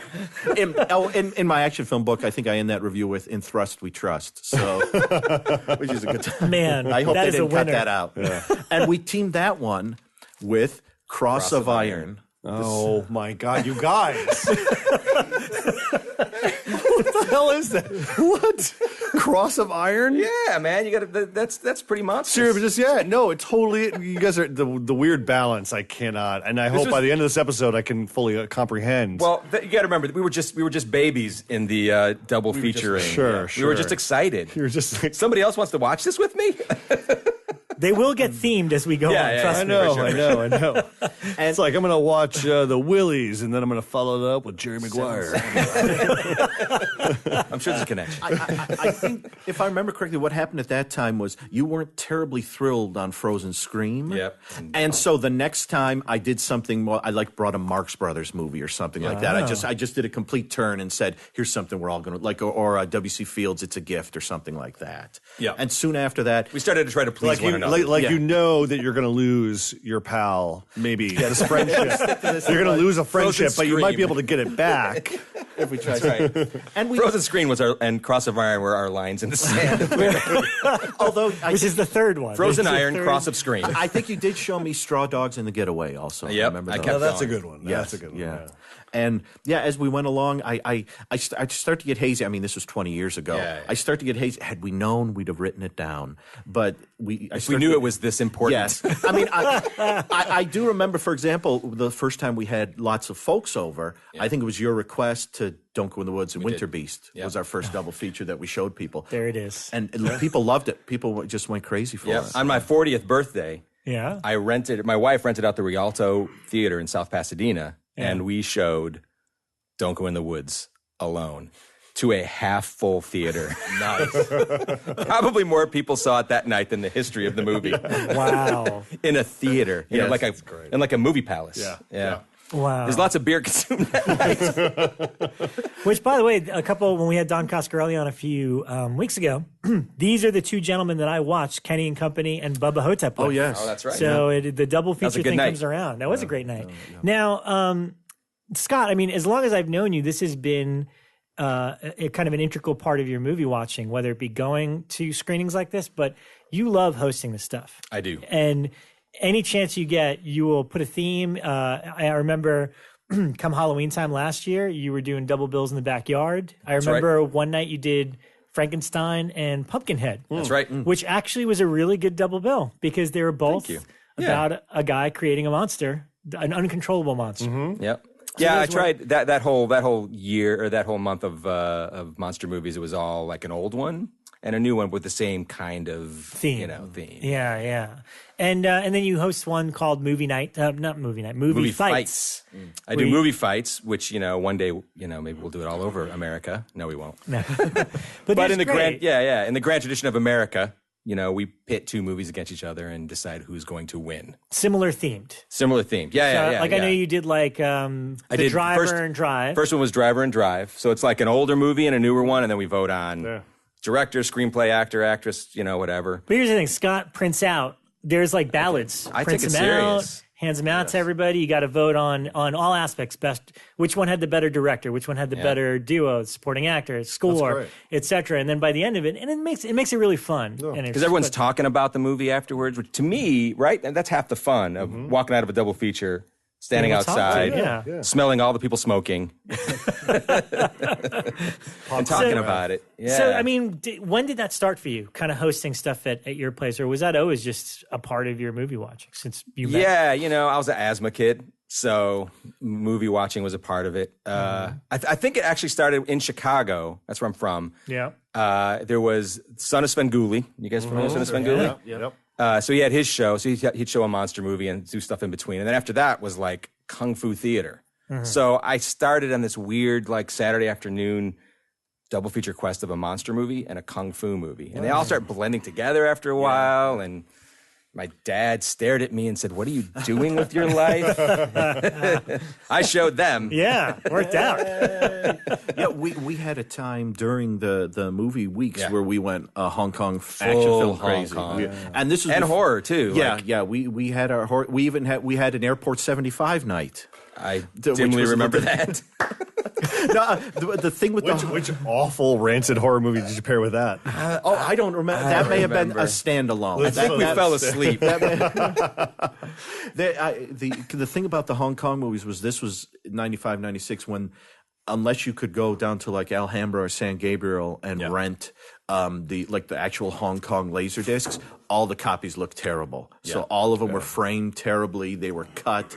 They looked like garbage. But we used to have great fights time. would be just off the frame a Yeah, lot. it would we'd get like Crime Story and the Heroic Trio and stuff like that. And we just have great. And then, depending upon where we were, if I had a place where I could run around like an idiot and jump off of things, after watching something, I would. That's for another podcast. Yes.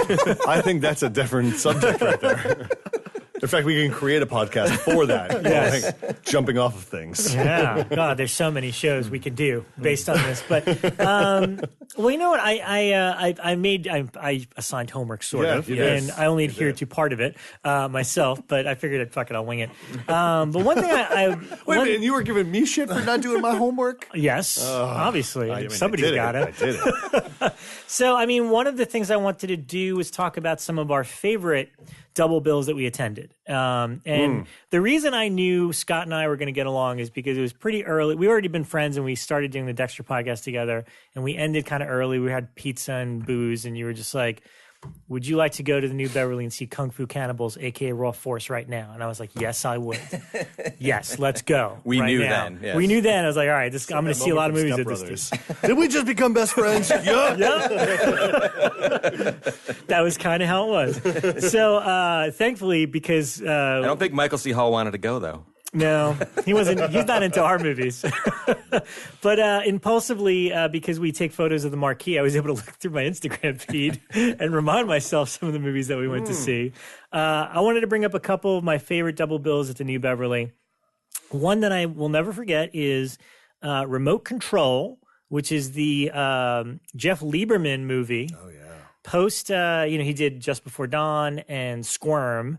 And this is one he did with... like Jennifer Tilly's in it. Is it one of the Dylans, the Dylan from the Blob remake? Maybe Kevin. There you go, Kevin Dillon. But this was paired up with Lady Terminator. Oh yeah. Wow. So that movie bonkers. Was I mean that's what I'm talking about. Like those are the double bills I love. Something that skates kind of the horror realm because Jeff's got the horror stuff. It takes place in a old video store, and then you get Lady Terminator, which is like the weirdest. I mean, like Bollywood style ripoff. It's Indonesian, correct? Yeah, Indonesian. The Indonesians in the 80s made the best action movies. Because it was just like, we're going to do Terminator better. Yeah. We'll make it a lady. And it seems like they always seem to blow up half the country in each of their movies. How are there any buildings standing? And people were getting hurt. Yes. So that's one that in particular stands out for me. God, what else? Are you asking us or? Yes, I'm asking. You want to go around? Who would like to go? Yes, when I first moved out here from New York City, this was like 99, 2000. No, I think it was the Halloween in 99 at the downtown theater, the Orpheum. Okay. They had a double bill of Halloween and Carrie. And being fresh from New York and not having a single fucking friend in town, I went down dressed as fucking Michael Myers. Because I had the mask. No idea. I had the mask, and then I had the jumpsuit, and I was like, "It's Halloween. Hey, honey, I'm just gonna dress like Michael Myers for this double feature." And she was like, "All right, sure." And thank you for telling this for anybody listening that thinks Ryan is cool. Thank you for telling this story. That's not cool. Wait a minute. And so I was not single at the time, but she's long gone.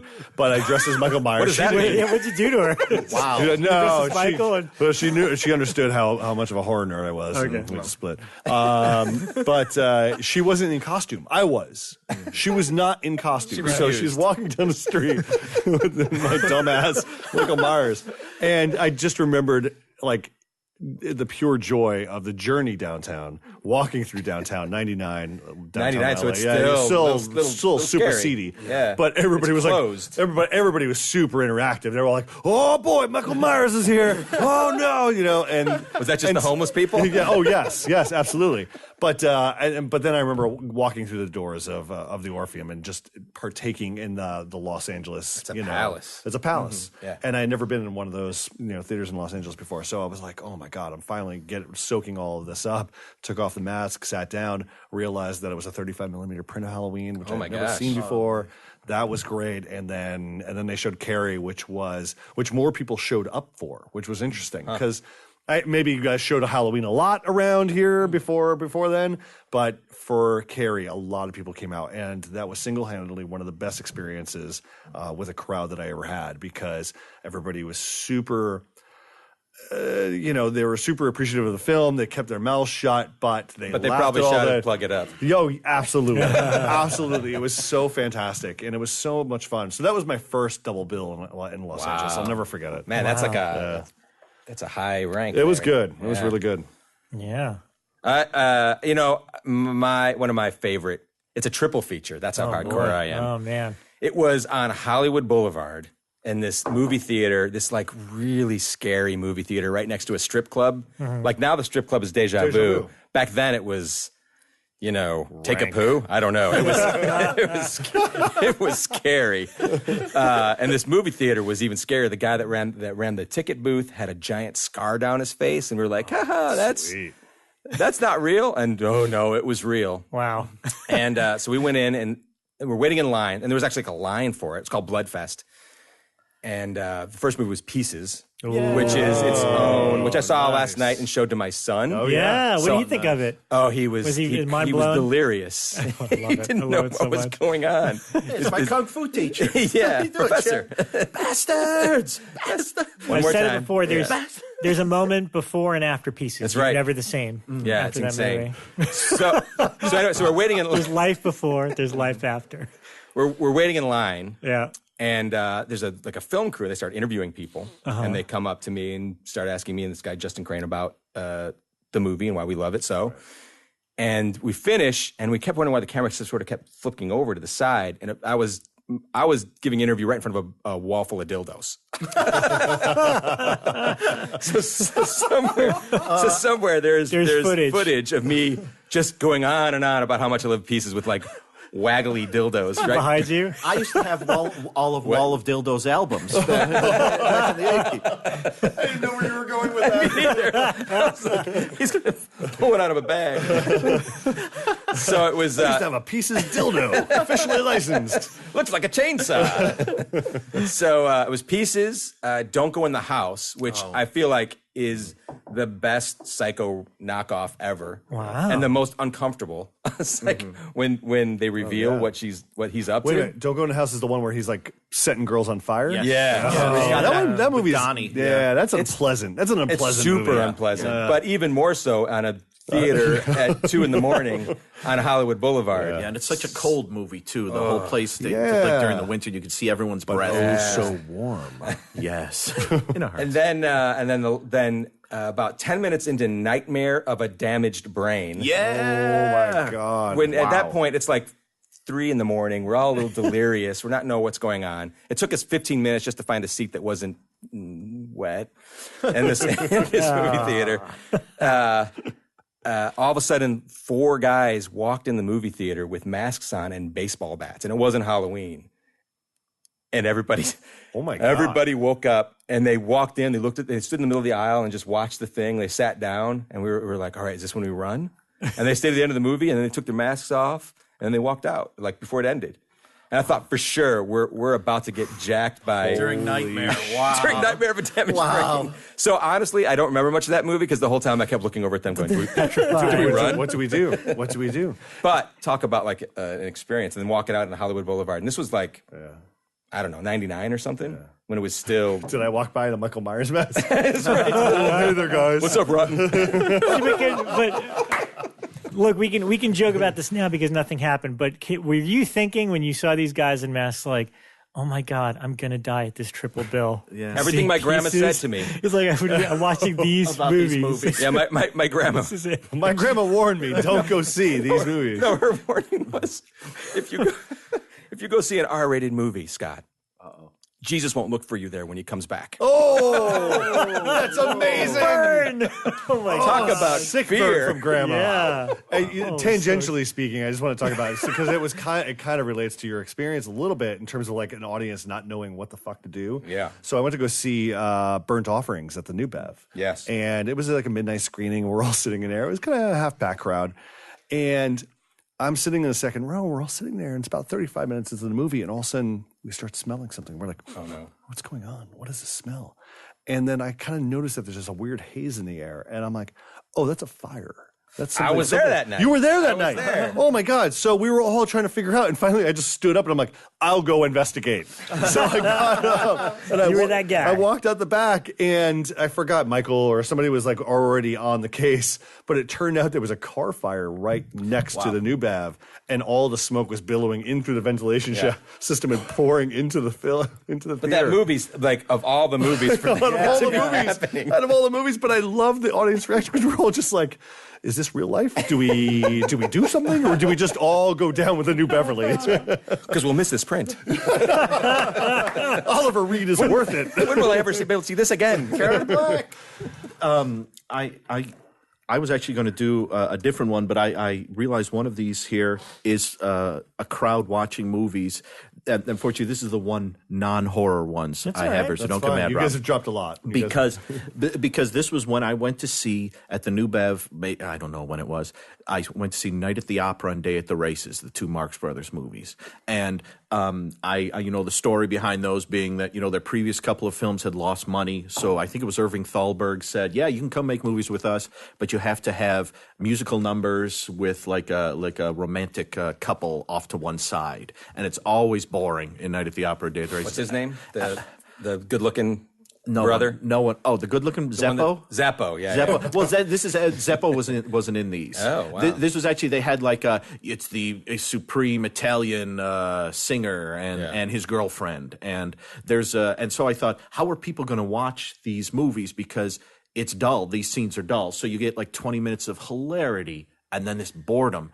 So we're sitting there, and this was before everyone had cell phones. So we were all sitting there watching it, and the first scene, there's like a scene on a boat where it's like, Senor whatever, sing for us, and I'm like, oh no, because it's going to go on for like 5 minutes. Literally, the moment he started singing, half the crowd got up, left, they went to the bathroom, they went to the snack bar, and everyone else just immediately turned to one another, and they all just started talking. And everyone in the theater just like, and the moment it ended, everyone came in, sat back down, and they did this throughout Night at the Opera and all 2 hours of Day at the Races. Every time there was one of these big, strange musical numbers, or the romantic couple was going to be on for more than 3 or 4 minutes, everyone knew when they were in sync, and they just did something else until the comedy started. That's like a scene from a movie. Yeah, it was a Woody Allen moment. It was so weird because I was in the front. I was just like to sit right in the front, and I thought, what are people doing? And I turned around. And I thought, oh, they're all having fun. Gone. They're all half of them are gone. And Just before Star Trek Undiscovered Country came out in Connecticut, they did a Star Trek 1 through 5 marathon. And a buddy of mine went, and during Star Trek the Motion Picture, when you're going through that whole thing, the hate, whatever it is. stuff. Yeah. All of that. They knew it was like 20 minutes long, so they all went and grabbed lunch. And then they came back, and then it was like the big showdown at the end of the motion picture. I was like, wow. I thought you were going to say they all left during part 5 and came back. That might have been the case as well.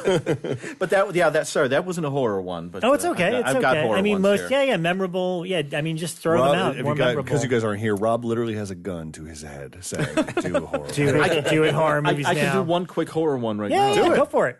This was The Forest and Don't Go in the Woods. Oh, my goodness. This was the day that I received the Code Red DVD of Don't Go in the Woods in the mail. Which, by the way, is a small miracle.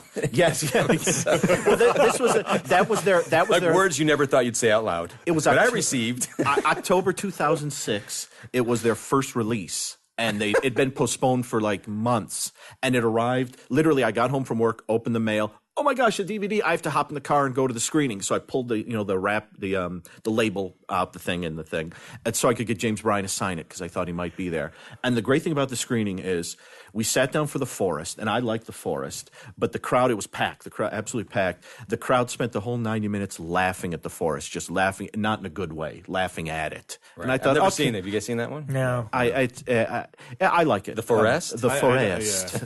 And so the crowd. Natalie Dormer's really good at it. The crowd really were against it, and they were laughing at it the whole time. But I thought, I can say I've seen The Forest on the big screen. Okay. Don't Go in the Woods started, and it begins immediately with like a woman running along a stream, and she falls down, and then there seems to be something after her. Maybe there isn't, but it cuts away before you see anything. Wow. And then you immediately see 4 people walk to the top of a hill. You think there's going to be a scene. Then it cuts to a very goofy bird watcher in ridiculous clothes with wacky music playing, and he's looking through his binoculars, and then he gets his arm cut off, and it goes flying through the air. And for about the first minute or two of the movie, the crowd was a little unsure.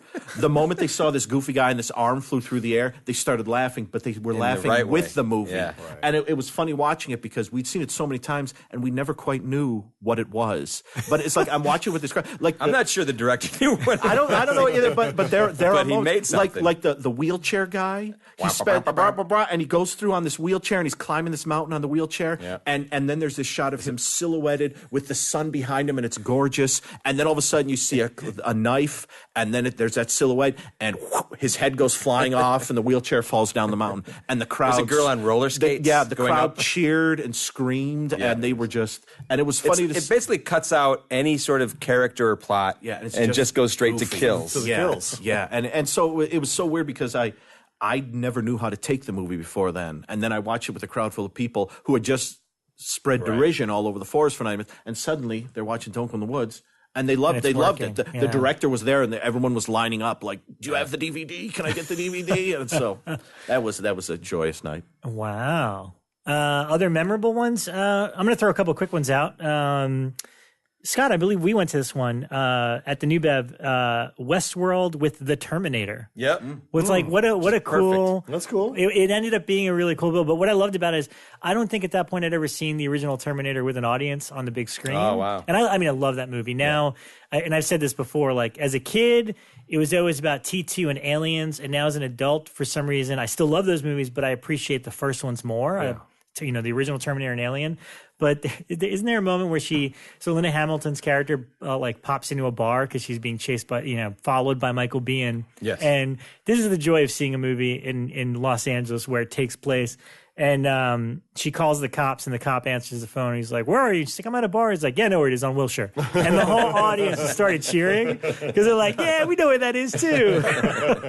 So that was a pretty wacky one. And also it gave me, because I remember Westworld. I think Westworld is, even though technically it's more, they're both more sci-fi, but I always found Westworld kind of scary as a kid because I saw it on HBO. Slasher movie, kind of. Like a slasher, It's pretty scary. I mean, the Terminator definitely follows that slasher template, but that was a really fun one that we got to see together. That's sort of the important part of a double feature is like you show one that the pacing might be a little bit off, but it's a great movie nonetheless, which is Westworld. But then you got to follow it up with the crowd killer, pleaser. You got to follow it up with the one that everything's working for. Yeah, I think that's the key to it. Don't Go in the Woods, Wild Bunch. I think we did it in the other order. All right, other memorable ones? Speaking to that, I had seen Dr. Butcher, MD, and Zombie. Oh, yeah, I was at that. Yeah, and that was before Cinema Police came in and cleaned up the New Bevs. So there was no talking. I mean, there was lots of talking going on at the time. There was a lot of jokes thrown at the screen, but it was respectfable. There were good jokes, Well, the people are going to see that. Right? Yeah. Dr. Butcher. Dr. Butcher. Pre-scripted, I think. A little bit. Yeah. But it was that was a blast because I had never seen Dr. Butcher, MD. Even though my screenwriting teacher was Roy Frumkes, who did a little bit of the American stuff. Tales to Tear Your Heart Out. Or whatever yeah, exactly. And the opening portion of Dr. Butcher, MD with the gravestones. Okay. Something Maximus, Snuff Maximus, I think is the guy. Yes. Yeah. And of course, he wrote and produced Street Trash. And The Substitute. Hey. That's why Treat Williams Rob was just got excited. That's why Treat Williams was at my graduation. Not Tom Berenger. We got the sequel substitute. Nice. But Dr. Butcher MD was definitely a memorable experience just because of the college ties. But finally, I got to see Zombie on the big screen, and that was such a great high. Yeah. Mine's weird. It was a New Beverly one. Yeah. But it was Something Wicked This Way Comes with, I would have flipped them, Escape to Witch Mountain. Oh. But I remember seeing these, I think I saw that as a double feature as a kid at a drive-in in Chicago. Yeah, sounds and right, I mean, Something Wicked This Way Comes. There is a deep darkness to that movie that is hard to handle. Yeah. You know? Escape to Witch Mountain, I think, too. Yeah. And Watcher in the Woods. Because the world is not a safe place in either of those Yeah. movies, which is weird because Disney now, it's the world is, there may be danger, but ultimately the world is a safe place. Right. But I feel like those two movies, it is, sure they get to the mountain, but like, it's Witch Mountain, man. And now where are they going to go? Yeah. Disney was no joke. I actually saw that I missed one. that. I missed that. They like Caramel Hill or something like that. It's Witch Mountain. Yeah, that's right. Hurt. Yeah. Rock Candy Mountain. Yeah. I think I saw Something Wicked This Way Comes in your backyard for the first time. I showed it, yeah. Did you pair it with anything? Or did it was I think I on just its showed own? that. I think it was just a... No, it's an intense movie. Scott, did I ever show you Last of the American Hobos? Oh my God! Is that a blank look on my face? I don't remember when I first saw it. Oh Nope. my gosh! Have you guys seen Last of the American Hobos? No, looking it up now. Last of the American Hobos. Is it a horror movie? No, it's kind of a faux documentary from the late '60s about a guy. Every year somewhere in Iowa, I think they have a hobo convention. And it's a guy going from Los Angeles, basically riding the rails to, I think it's Britt, Iowa, to the convention. So you know what I would pair that with? Just an Emperor of the North. The Littlest Hobo. A motion picture dedicated to the hobos of America. Yes, I think that review actually might still be on Bleeding It Skull. is. Yes, that's what I'm looking at. Oh yeah, Joe introduced me to that. That's right. That's a great movie. That I will find Extras. This film doesn't even have credits. That's like negative extras. That's the thing. Like you could tell if it's that good, you could do that with Emperor of the North, and it would work. And that's with what's his face, Ernest Borgnine is an axe wielding hammer. Mm-hmm. He's like a killer on a train, making sure that nobody ever rides it ever again. I will say one of the best, if you want to get laughs, some of the VHS reviews on Bleeding Skull, when you get to the extras section, we have, because it's like, it's like Blackenstein extras. It's a movie called Blackenstein. Just shut up and watch. We watched that together. We did watch Blackenstein. Yeah, we watched Blackenstein. You showed me. I was on a blaxploitation kick for a while. You showed me one of my all-time favorites. Devil's Express, a.k.a. Gang Wars with Warhawk, Tanzania? Tanzania. Yes. Wow. Oh, my gosh. That's that one's a.k.a. Devil's Express. Mm-hmm. That one is fantastic. Never heard of that one. It's like if you took the Warriors, but maybe they're not as cool. No, not quite as cool. And you put a zombie. They don't have to go anywhere. They just stay at home. And you put a zombie in a subway, and you had a lot of kung fu fighting. Yeah. But like real kung fu fighting, meaning it's terrible. Yeah, but it's awesome. And the star has. They all believe it. The star's the most glorious afro, and when he fights the demon in the subway, he wears like a gold lame pair of overalls. Yeah. So he's just on this track fighting in his overalls. It's a gorgeous movie. Oh love that movie. Love that movie. Let's see. What about some of the favorite ones that you've ever hosted for people? Because I'm actually one of the ones that. This is where Scott really tested my patience. There was one night we were at his place and he showed us Dangerous Men. Oh, yes. Put out by, who put that one out? Draft House? I have no idea. I thought it was. Well, you know what? Have some accountability, sir. Know your facts. I'm fairly certain. It's on Blu-ray, though. And, I think it's Draft House. It is Draft House. Well, this is a movie from 2005 that wasn't ever completed until now. Yes. So you showed me that Dangerous Men with Deadly Prey. Which is awesome also. Yeah. Oh. It was an awesome night. But Rob's face says otherwise. No, they're so good. It was kind of awesome. I have to admit. Things but happen. Again, It's both of those movies are like if aliens landed on Earth and decided we can make an action movie. We can make Rambo. They are quite something. What did we watch with Miami Connection? Do you remember that? We watched a movie with a bunch of people, and then you're like, what we should do is watch Miami Connection next. It was a Western night that I was hosting, and we were watching Sukiyaki Western Django. Uh-huh. And I think about 10 minutes into it, everybody, I recognized I made a bad mistake. But here's the thing, I pulled an audible. So this movie tanked, Draft House, and then he put on Miami Connection, and I was the last man standing. It was pretty much just me and him watching this movie together, and I'm like, man, I love Miami Connection. it's quite something. Yeah, it's about it's like a Tony Robbins wannabe, except he doesn't really speak English that well, but he rah-rahs you, and he decided to make a movie because he also happens to be some martial arts expert. Yes, he actually. I'm not sure which one it is. He made One of part of it. martial arts. Part of it includes grabbing your opponent with your toes, grabbing your opponent's nose with their toes, and then laughing about it. Mm-hmm. And they got a great band in Oh, there. the great band. band. That's what I Dragons. remember. Yeah. I forget Dragon that, but they're Power, all friends. Remember They when sing, Draft House put this out? they sing Yeah. a Made good a Yeah, big deal of it at Fantastic Fest. Everybody came in with the shirts and Yes. the whole. Well, that's how much you whole pushed it. Is we watched the movie. I stuck with you the whole night. Watched the movie. I You're a get good home friend. and I check my email, and you're like, "Here's the soundtrack." That's right. nice. Like, I know you want it, and I'm like, "Oh man!" All And right. he actually made a couple other movies. He has one I think called L.A. Street Fighters, I believe. wow. Which is just like Miami Connection except without the band. So that could be man. good or bad. It's like the magic right there.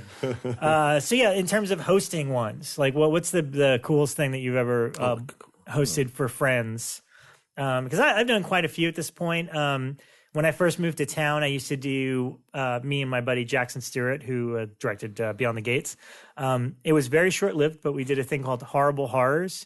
And the first one was Basket Case 2 with Maniac Cop 2, just because two great sequels. Yep. No other connection, just they were both great. They both amped it up a little bit. Yes, and then Brian Collins was part of that group. So the second one was boy. Scanners 3: The Takeover, which I still love, with the Hitcher remake.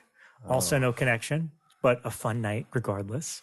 Ryan and I looked to each other uncomfortably. Hitcher remake. Yeesh. Yeesh. It was pretty rough, but I like the unnecessary Nine Inch Nails cover. No, the Closer scene. Oh, I forgot. Where they about cut it to Closer and just a Jeep drops in the middle of the desert for no reason. You're like, where'd that come from? But anyway, so hosted some of those. And right now I do a little movie night with a group of guys called the Bad Movie Brigade, or I like to put in parentheses, not so, because by the end of it, we're like, that's not so bad, usually. That's your hope. That's our hope. We did The goal. We did a lot of weird ones. One of the first ones out of the gate was Neil Marshall dubbed it the Barbarians at the Gate double bill. It was Hawk the Slayer Barbarians? with Hundra. Yes. Dan knows both of them. Yeah. It was quite an evening. I'll tell you that much. We did last Christmas. We did Black Christmas and Black Xmas, which brings me to my next point. That one did not work at all. No.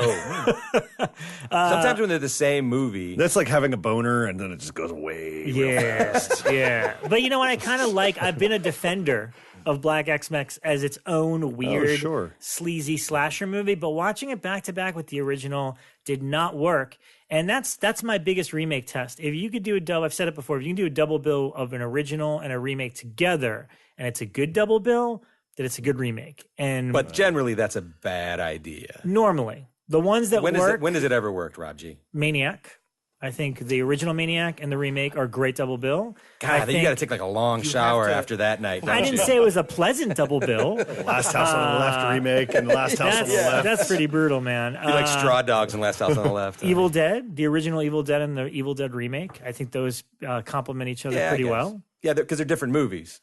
They're very different movies. Different feel. And tonally the same, whereas Evil Dead 2 has more in common with Army of Darkness. Yeah. You know, like those are the two I would pair up there. But I don't know. I did. There was a time when I was pretty regular about having folks over to do double features, and I would always do themed food with it. So I did. He just themes drinks. I did like Cannibal Ferox and Zombie once. What was the food?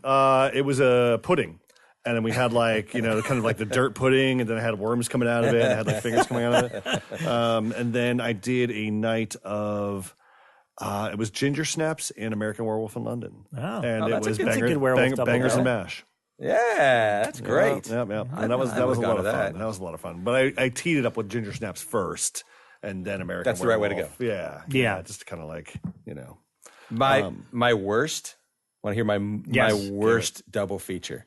I had an uncle who, when we were 10 years old, he had us over to his house, and he put on a double feature. And the first one was awesome. Escape from New York, right? When you're 10 years old, is Snake Plissken. I mean, it's sort of like what you aspire to be after watching that when you're 10 years old, right? Totally, yeah. Yeah, I mean, that was it. So we're like, oh, this is the greatest, we're allowed to see an R-rated movie, which we could never do. The next movie was Muriel Hemingway? Yeah. And Scott Glenn and Patrice Donnelly. You guys know what this is? No, where are you going with it? Personal Best. Yeah. Maybe there's a reason. It's a weird, no. It's like a weird athlete. Muriel Hemingway is like a young runner who is bouncing back and forth between. It's like 1982. She's a lesbian. She's a not. She's a lesbian. She's a not. I remember this. So, and it was like one of the first ones, I think mainstream movie where you really saw two chicks making out. And we're just sort of sitting there. It was me and this other kid, and we're just sort of sitting there going, what's going on right now? You kids like this movie? Here's the tagline. The tagline on the poster is, how do you compete with a body you've already surrendered to your opponent? Wow. That's fucking heavy, guys. That is. Picture that at 10 after Snake Plissken. I remember my mom and dad going when I got home, like, hey, what'd you watch? I don't know. Yeah, that's when you keep a secret from the parents, I think. Yeah. I still look back and go, what was going on? Here's another tagline. I think this is the VHS. When you run into yourself, you run into feelings you never thought you had. Girls kissing. Here's another one. Oh, how many taglines? A movie about crossing boundaries, exceeding limitations, and giving everything you've got. Now, that one's a little more value positive. I think it's like they started from the bottom and then they moved Third up. time's a charm. They kept trying to, they're like, all right. We'll nail this. That one works, Steve. Wrap it up. Let's see. Do we want to do some recommended double bills? Because I've been thinking about things that I would like to pair up, or if I was going to host some screenings and stuff. Does anybody have any ready? I wrote down about 20, but I won't. My thought was I was thinking of titles, and I would write down a title, and then I'd sit there until I thought of something that I thought might. See, and I think this comes with ease with you. I see. Mostly, I see Scarecrows and Dark Harvest. Oh yeah, I think that's the name of the movie. I've actually forgotten. Would you mind looking up Dark Harvest? Scarecrows is the 1988. Is Wesley? Yep. I forget the gentleman's last name. Yeah, did you do something for that, Rob? I did the commentary with him. Oh wow, it's the Scream Factory release. I love that movie. It's such a scary, strange, wonderful movie. And in the early 90s, there is a super cheap shot on video movie set in the desert about a bunch of people who get stranded and scarecrows attack them. Now I know what you're thinking. Damn, the desert? Scarecrows? Yes. Right. Don't ask questions. Just watch the movie. But I wasn't sure. This literally I wrote down. What's the other Scarecrow 1992? movie? It's Dark Harvest. Because now Dark Harvest. I mean, there's another one in the 2000s. I think that has like 3 sequels or whatever. But then there's that other one where it was like the handicapped guy gets killed. Dark Night of the Scarecrow. It's in I showed that to my children. That's a great movie. That's a great one. And that Blu-ray looks amazing. Larry Drake. Yeah, that's a great one. And my kids loved it because I've got a lot of handicapped kids in my family, so they connected. Yeah. That's a favorite of mine. Yeah, but the Scarecrows and Dark Harvest, I just wrote that. I don't know if that one would work. He's not joking. That's the truth. Yeah, that's true. That's the truth. I'll throw out a couple more. That's the thing I don't know. Ryan's like, is it okay if I laugh? I don't know. Terrible. Revenge for Uncle Richard. That's what they felt like. It was great. So I've got this I call the Lisa Loring night. Wednesday from Addams Family. Oh, get out! She was in 3 movies in the late '80s. I forget one of them. Well, here is my concept behind the pairing of these. Okay. So you have Lisa Loring and these 2 slasher films she made. Do you know? Are you familiar with the cinema of David Lean? Yes. No, Sure. Yes. Okay. So David Lean. What do you do? David Lean. So you'll find out in a second because I'll say. So the first of the slashers she did was Blood Frenzy, which is set in the desert. Oh, that sounds fun. To which I liken David Lean's Lawrence of Arabia. Oh. The second one she did was Iced, which is set in the snow, which I liken to Dr. Zhivago. The third one she did is set in a small Irish coastal village, and it's called Satan Shillelagh, which I liken to Ryan's daughter. I made that last one up because I wanted it to I was fit. wondering. Yeah. I was like, but Blood Frenzy and Ice, they're I can't wait to see your cover for that one. they're two semi-obscure ones from the late '80s. Blood Frenzy is fun. Iced is an absolute joy. Wow. And they're both star Lisa Lloyd. She plays very different characters in them, and one of them is in the desert, and one of them is in the middle of the snow and skiing, and it's a lot of fun. Wow. And the Iced is a Jeff Whitney. He made Beyond the Door 3, also known as Amok Train, which is a lot of fun. Amok? Amok? Duck Amok? No, Okay, like Amok. No, Amok. A-M-O-K. Not a real Amok. I'm thinking of Duck Amok, and then I'm thinking, wait a minute, Amok, that's A-M-U-C-K. Yeah, Amok.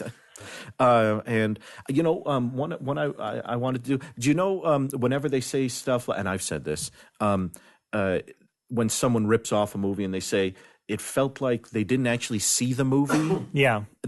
So I was choosing Absurd.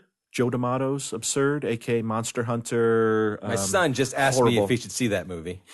It's a lot of fun. It's like his guts coming out of his stomach on the box cover. Sure, but he heals. He heals. Okay. Yeah. The 88 Films put out a Blu-ray of that, which looks really gorgeous. And I would theme that with the later 80s Oklahoma Halloween ripoff, Offerings. Oh, which I just talked about recently. It's Offerings is basically a Halloween ripoff. Offerings is they did that to Halloween. I actually showed Scott Halloween one night. I showed you Offerings one night because you said bring over Winter Beast. I've got someone here who wants to see it, and I said yes, Mr. Reynolds, but I had actually late night phone calls. Bring Winter Beast. Bring me Winter Beast. But what had happened was I had just got a brand new one of those. Remember the VHS rewinders? Oh yeah. The first movie I pop in there, Winter Beast, it chews it up. Oh, so Scott is going to be so pissed, and he's got someone probably from out of town, maybe a big businessman or something. So I brought over Offerings. Or just some guy named Jaworski. I showed you Offerings, and you guys really liked it. Loved it. I mean, it's set in Oklahoma. It's got a sheriff. It's got a crazy Dr. Loomis style guy. It feels like Oklahoma, by the way, too. Yeah, it's that regional horror thing. Yeah, but all the girls talk like Valley Girls, and it's like Offerings, but without all those pesky scares to get in the way. There's not really a lot of scares or suspense to get in the way, and you can just enjoy it. My favorite part, we just talked about this recently because I saw it on Amazon, is when the cop comes over to pick up one of the body parts, and he's like, got any more body parts laying around? As one asks. You got any boyfriend? You got any boyfriends who want to play like a trick on you or something? It's an ear. It's an ear. It's a fucking ear.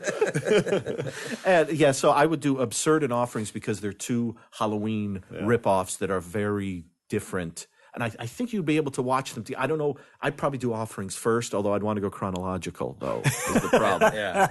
But alphabetical. Yeah, so that's another one. I got to say, the covers to Iced and Blood Frenzy are amazing. I'm looking at them now. The Blood Frenzy was one of the huge VHS boxes. I just found Blood Frenzy on YouTube. Oh boy. Hey. Oh, may I? Yes. Here are two films. You came very prepared to make up for Scott's 3. I just got 3. I'll do this one, and then Scott, you do. I don't know if this actually will work at all or drive people crazy. Okay. But I was one of our listeners is willing to try. I was going to hook up Appointment with Fear. Which is a mid-'80s one about a sort of. I wish I had. You know what? It's tough to describe because I watched it 4 times to review it for the Bleeding Skull book. I never quite figured out what I was watching, and I would hook it up with another film I did a similar thing for. Scream for Help, the Michael Winner film from 1985 about the gal who thinks her stepdad is going to kill her mom. Written by Tom Holland. Yes, and that Scream for Help and Appointment with Fear are films you can sit, you can look at, you can watch, but they like bypass portions of the memory or something. It's like when Michael Winner sort of stopped caring. Yeah, exactly. Right? And you sit there and you watch Chato's Land No More. Yeah. And they're two such strange movies because I watched each of them at least 3 times, and I have. You still haven't processed. They still won't process. So I have a belief when the movies are that bad, I feel like I astral project outside of my body, and then I watch myself watching the movie and try to process it.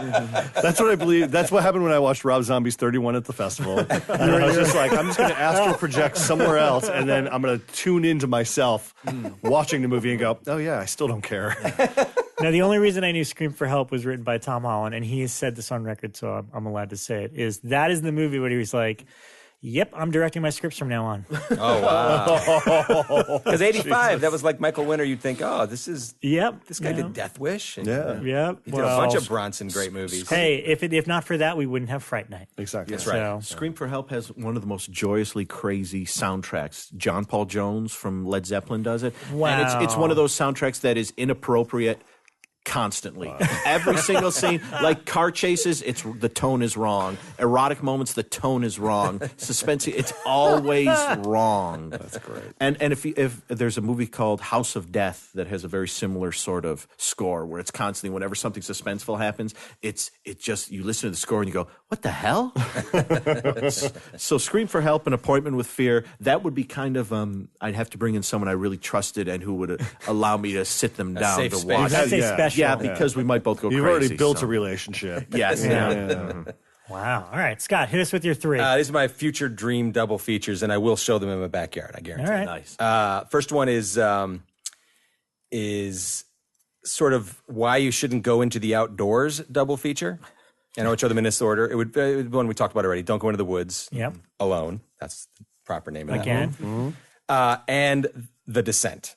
I feel like they would comment on each other in sort of the right way. Interesting. Plus, you'd one have is a amazing and one is not. No, but you would have. But here's the thing: you'd I have like a, The Descent. You would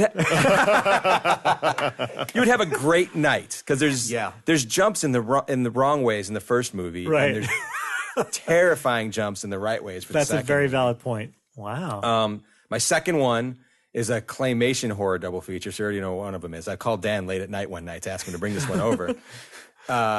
Winter Beast. And then the other one I saw at a New Beverly All Night Horror Show, Brain Damage, Henlotter's. wow. Yeah. They both have like the weirdest when the claymation happens. It's bonkers. What is going on? Yeah. And constantly surprised. You have no idea what is going to happen from 1 minute to the next. Brain Damage is thankfully coming out on Blu-ray through Arrow. Pre-ordered it. Pre-ordered ready. it so I can get my pin. I cannot wait. What? Oh, wait, what? You get an There's enamel a pin with Diabolic DVD, everybody. Yeah, and they're going to be exclusively at Texas Frightmare. Yep. That's our first chance to get them. Anyway. All right, my Third? third. This is the one. I guess this would be like yours, Dan. That you might lose all your friends if you invited a whole bunch of people over. It's a but trust night. I'm willing to go there. It's the kind of horror that after you see him, you might wake up in the middle of the night all sort of sweaty, afraid that someone's laying down next to you that looks like Dr. Loomis. The first one, you know what it is? First one would be Wake and Fright. Oh, man. Which is its own bonkers horror, drinking beer. Like you feel bad drinking beer after watching that movie. It's intense. Like I feel It's drunk intense. watching it. Yes. Yeah. And I think Elric has said the double bill. I don't know if this is what you plan, but Elric said we should watch Wake and Fright and Halloween and just pretend Wake and Fright is Loomis's prequel story. Like after that movie, he just goes and get a doctor's degree and becomes Loomis. That's a You're good like, idea. Makes, That's no not what wonder I- he's more insane than Michael. That's Now not where it I makes went. sense. All right, where'd you go? My second one was The Kill List, which was my Oh, favorite yeah. horror That's movie good. from Yeah, that year. Because they both go places where you think a movie should not ever go. And Yeah. they're both super entertaining and a little confusing at times. And I love them. I love them a lot. Great. Wow. That's a good double feature. I'm going to shoot a couple quick ones, and then Ryan. This is one that Scott offered to do in his backyard, and we have yet to do, and I still think we need to do it. But it is the Coen Brothers' Blood Simple paired up with Psycho 3. I do it. And I know this sounds really weird to people, but this was one of the best things to come out of doing the Psycho Legacy documentary. Is that right before Perkins directed Psycho 3, he was in love with Blood Simple. He loved everything about it, took the entire cast and crew to go see the movie, got the composer, Carter Burwell, to do the score for Psycho 3. Wow. And I once watched them, not back to back, but pretty close together. And, you know, a lot of people don't get Psycho 3, especially in the context of that series. But if you watch Blood Simple, it is like this weird black comedy. It's ultra colorful. Yep. It's got this tone because of the music. And then you watch Psycho 3, and he is totally going for that. He's going for that slightly longer take that has an awkward kind of black comedy. Because Is that the one that happens in that he's on the phone with the psychologist, or is that Psycho 4? No, that's 4. Okay. Psycho 3 is far weirder and sleazier. Yeah. But that's the thing is he worshipped that movie at the time that it came out. It was his biggest influence on Psycho 3, and they have a lot of similarities tonally and musically and just in general that I think they'd make a great double bill. And you'd show Blood Simple first? Blood Simple first, then Psycho 3, like chronologically, because then you could see the movie that was trying to be like the first movie. So that's one. I'm just going to knock these out. This is just for fun. I think Weird Science and Frankenhooker is the perfect Henlotter. Frankenstein kind of riff if you want to have a really fun time. Here's a weird one. Who's better looking is for the creature in that one for you? That's a tough choice, man, but it's got to be Kelly LeBrock. Steven Seagal's wife? Yeah. That's her. Just to remind you. At one point. I don't think they are anymore. Not still, but in Hard to Kill Perhaps era. Mr. Seagal may have moved on. Another one that this might be a little odd, but hear me out. The Hills Run Red, which is Dave Parker's movie that has not the spaghetti western. No, not the spaghetti western, but the more recent one that that Warner Brothers put out that has this. It's a slasher, a really cool baby faces the slasher in it, and I'd actually pair that up with John Carpenter's In the Mouth of Madness. And the reason being is because both of them end with the characters being kind of insane in a movie theater. Nice. That's the only they both kind of have a very similar ending, and I'm like, that might be a weird double bill that you'd get when you get to the ending of the second one. Could you throw Obsession in as the final? I don't know. I've never seen it. Does it work? Is that the one in the movie theater? The De Palma one? No. I got the name wrong. Forget it. Okay. Edit that out. I'm a moron. Strike that. And also, very quick, Midnight Movie. Do you remember this movie from a couple years ago? Oh, yes. It's okay. It's not bad. It's our friend Brea Grant. It's her first movie ever. She's No, got a little, wait, what? That's the first movie she ever got did. dreadlocks. She's got dreadlocks. She's in it right. before her hero We days. had her on Dexter. Yeah, she was on she was Dexter. Masuka's girlfriend, yeah. I would pair up Midnight Movie with Demons because I like movie theater themed horror movies. And I think that would be full. Although now that I'm thinking about it, popcorn might be better. Popcorn, yeah. That's why I thought you were going with it. Yeah. Interesting. All See, right, but what's all right. this? What helped me with this one? I saw it we saw it at the Arrow All Night Horror-thon or whatever, and it's the short woman from You're talking about Anguish. Anguish, Yes. Yeah. where it's in a movie theater. It's a short woman, Anguish. Yeah. Like I would You throw came to that. the right show. I would throw that one in the mix of that one because I saw that in the movie Because theater. the first 20 minutes are something else. Yeah. And then it Okay, enters the interesting. theater and I've never seen it. Bill Neal, who has movie nights up at his house, he found out I hadn't seen it, and he was like, "Oh my god, what's wrong with you?" So But I you do need to see it in a movie theater. I think if you watch it at home, it might not work, but it does something to your head that, like you talked about how you like sort of leave your body. Yes. There's a moment when you're sitting in the movie theater and you think, "Am I watching a movie right now, or is this really happening?" You know what? I had that with Demons because back in New York, out in Huntington on Long Island, there was Helicopters would crash into my theater all the time. No, wait. They just drop it. Unlike the New Bev, which starts at like 7:30, the Cinema Arts Center in Huntington in Long Island would start at midnight with their double bills. So they did a double bill of Reanimator and Demons, and I went. And Reanimator, great movie. But when you watch Demons starting at 2 a.m., when it's like 3:30 in the morning and that helicopter comes through, you're like, am I awake? I don't know what's happening right now. Is this really happening? That's the fun of an all-night horror-thon. Yeah, right? you really get delirious. I'm going to see by one that this week point. on Friday. Oh. Are you going to the The Sixes? Sixes, yeah. I'm Sixes. taking Good my luck. kid. So Cinefamily is doing a series of just sixwells. Six Wolves. Well, because last year was their fifth anniversary, so for their fifth, they showed an all-night marathon of part fives. Part fives, yeah. And because Josh Miller's a madman, he's like, let's do sixes for our... You sounded like you are a maniac. I was like, when will I ever see that? I know. It is pretty epic. What about you, Ryan? God help you. I've got 4. I'm only popping Help in. my son. I'm only popping in for one. I'm popping in for because they announced today it's going to be the Halloween 6 producer's cut on 35. So I have 4, and a lot of them look at it, they're kind of obvious, but whatever. They're ones that I would do. All right. Wreck and Demons. I would show the Spanish Hey. film Wreck Oh, and yeah. Demons That's a good one. because it's about demon possession. Yeah, it's They're great. both about demon possession, and they work within confined spaces. They're both really good. Another one is the childhood fave, The Keep with the Golem. I would do Silent movie? Yeah. Oh, yeah. Yeah. Because more or less, The Keep is about a golem. Yeah. And so you'd have to show Gollum first. I'd have to show Gollum first, and then The Keep. Yeah, Ryan did his homework. I love it. Of course, continue. And then, of course, I love Vehicular Terror. And I've never seen a pairing of the Car and Christine. There we go. That is Scott, backyard. The Car and Christine. Let's do it. Oh my God, please! That's epic. Because I've never done that. Which the car horn? I was going through like my time hop, and it reminded me there was a time I was watching. I think I was watching Mission Impossible 3. Okay. And they used the car horn from the truck. car. Wow. Yes, for a truck that almost hits Tom Cruise. And Tom Cruise, he probably requested it. Could I get that horn, please? Probably, or that or J.J. Abrams. I would not put it by the man who loves Phantasm. Because he ducks and it goes. Burr, burr, burr, burr, and I was like, oh my fucking God, did I just what? And then another one that I threw out is Razorback and the Host. Oh yeah, Giant Pig. Yeah. Giant Pig and giant water monster from the river. And they have like the weird. They have a weird tone. Yes, to them. very weird tones to them. Yeah, that's good. That's a great those one. are good double bills. Yeah. Wow. Well, this is fun. Let's go watch double bills now. Well, you had also asked. Part of my homework per Bob G was to pick a double bill selected from a franchise.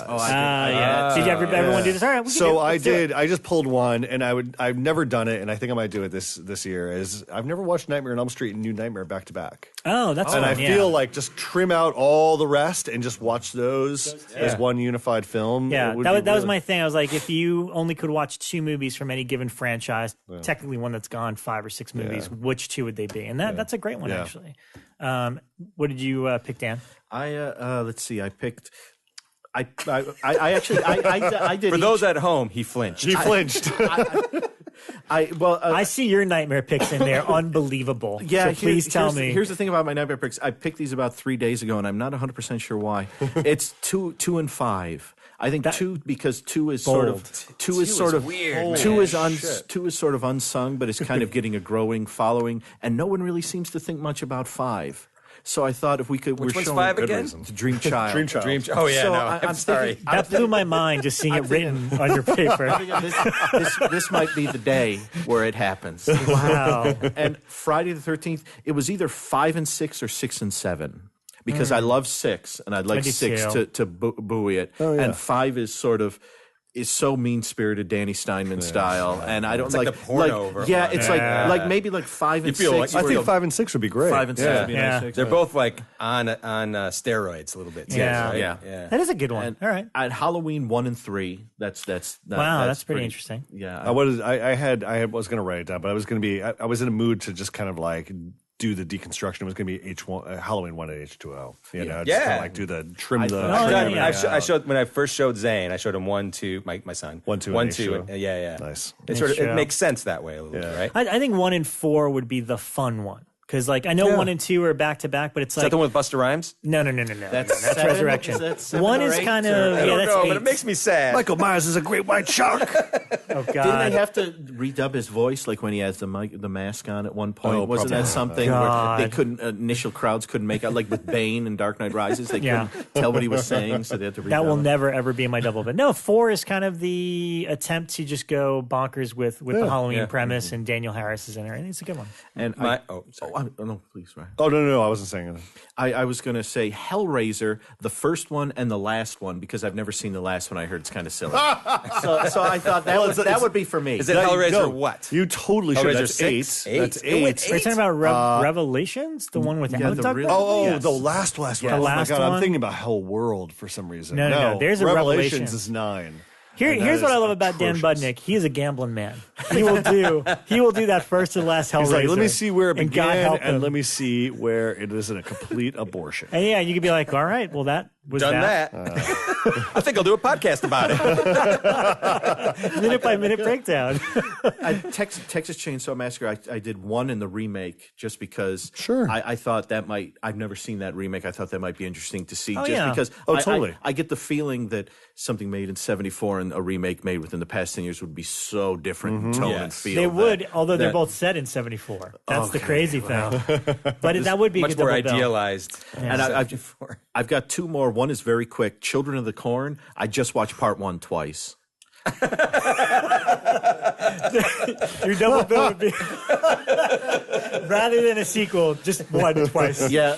I wouldn't tell everyone that's what we were doing. I just play it twice. But halfway through, they'd go, did we see this? Did we watch this? And here's something I've always wanted to do. That wins the night. I'm sorry. That's pretty good. That's good. I've always wanted to do Zombie 3, the Lucio Fulci, I'm with you. Please. and Zombie 3 Burial Ground, because they were both called Zombie they 3. were. That So is- I'd like to do a Zombie 3, which is Let's 80. do that one, Scott. Zombie 3. Okay. That's a Wait a minute, great. is Zombie 3 the Birds one, or is that Zombie 4? No. 5 is Killer Birds. Zombie 4 is After Death. Zombie 3 is the one that Fulci directed like a third of, and then the Bruno rest is like Mattei. Filipino Right, zombies right. jumping off rooftops. Yes, It's yes. insane. And then Parkour zombies. And then the other one, is Burial Ground, Nights of Terror. I love it. And I always Smells like felt, death. I always felt like there was Is that the one with the another little kid that? Yep. Oh yes, That's a Michael, full-grown man. boob. Yep. Yeah. Yes. Peter Bark, Peter Bark, still alive. Peter Bark forever. Frankie Thrust and Peter Buck. Now, there's a movie. Wow. Wow. So those are my franchise. I only had one, and Which it might one? be cheating, but it was Night of the Living Dead. Yeah. And Return of the Living Dead. That's pretty cool. Although, are they? Well, you know what? That's breaking the It's rule. breaking the rule. Oh, no. But it's not because They the reference- barrel You're references absolutely this is right. what You're really absolutely right. happens. Yes, So yes. I know. That's actually a really good double bill. that's That's a good. good idea. That's good. Yeah. I mean, it's no Children of the Corn, but That's amazing. I would love to try to see when would somebody get speak Phil. up about it. Program Children of the Corn with Children Twice. of the Corn. It's twice in a row, Yeah, you just lure them in. Children of the Corn double bill. Which one is it showing? Well, it's a secret. right? Children of the Corn. There's like 7 of them. Urban Just Harvest. wait. Oh my God! Wow, that's epic. All right, well. That's was quite solid, a lot guys. of double. Yeah, that's a solid lot of double bills. Yeah. We want to hear from you guys out in the audience. Which of these are you going to try? What are your favorite double bills that you've seen? Which are the ones that you host with your friends? Because this is fun and it'll inspire us to do our own little screenings in the future. Yeah. Where can we find you guys? You're both on Twitter, the Twitters. Yep, I'm on Twitter, J Scott Amy. If you just look up Scott Reynolds, I'm probably up there somewhere. All right. And you could watch Iron Fist On Netflix. on Netflix Right now. I know we got a little beat up by some critics, but Yeah. F them. I That's going to happen. I loved it. I loved the experience. I loved the show. I'm proud of it. Check it out. Awesome. And Mr. Budnick? I'm Facebook Daniel Budnick, also eventually Supertrain for the podcast and everything. And I've also got a Facebook page for 80s action movies on the cheap, which is my book about to come out. And it's Love it. eventually supertrain.blogspot.com. And I also have another site with some of my just writing on it called Some Polish American Guy Reviews Things. And right now I'm going episode by episode through season 2 of BJ and the Bear. I just did the big Which made me want to be, when I was a kid, I wanted to be a trucker because of that. And then my dad took me to a truck stop. And that was almost as bad as that double feature my uncle shot me. Yeah, go on to the bathroom, son. and then it was all over. You got one of those bathroom sandwiches from the Now, can I ask you, are you on Twitter twice? No, Or is there another Dan There's Budnick another that Dan you just... Budnick. there's probably another Dan Budnick. But you retweet it him all some- the time. oh, I looked at before I got here. I was very confused. yeah. That's no. I'm on Dan Budnick, and then like Dan Budnick 1 or something, and then Supertrain 1. And whenever Supertrain 1 tweets something, that very nice Dan Budnick always comes back and retweets it and says something kind about it. okay. And we like to have long conversations with one another. I see. I see. All right, Phil Hendry. All right. Well, there you have it. Thanks, guys, so much for coming. I really Thanks, appreciate Ron. this. Love the show, by the Fun. way. Yeah, And, thanks, It's man. a good time. And this was a fun episode. It's sort of like it makes me think a little bit of, and this is weird, but like Howard Stern back in the day. In that it's a group of friends you're sort of hanging out with. Sure. Yeah. We'll take and then, that. And then somebody coughs in the microphone, and then it's all. But not tonight. Oh. All right. Thanks, guys, so much. We'll see you next week.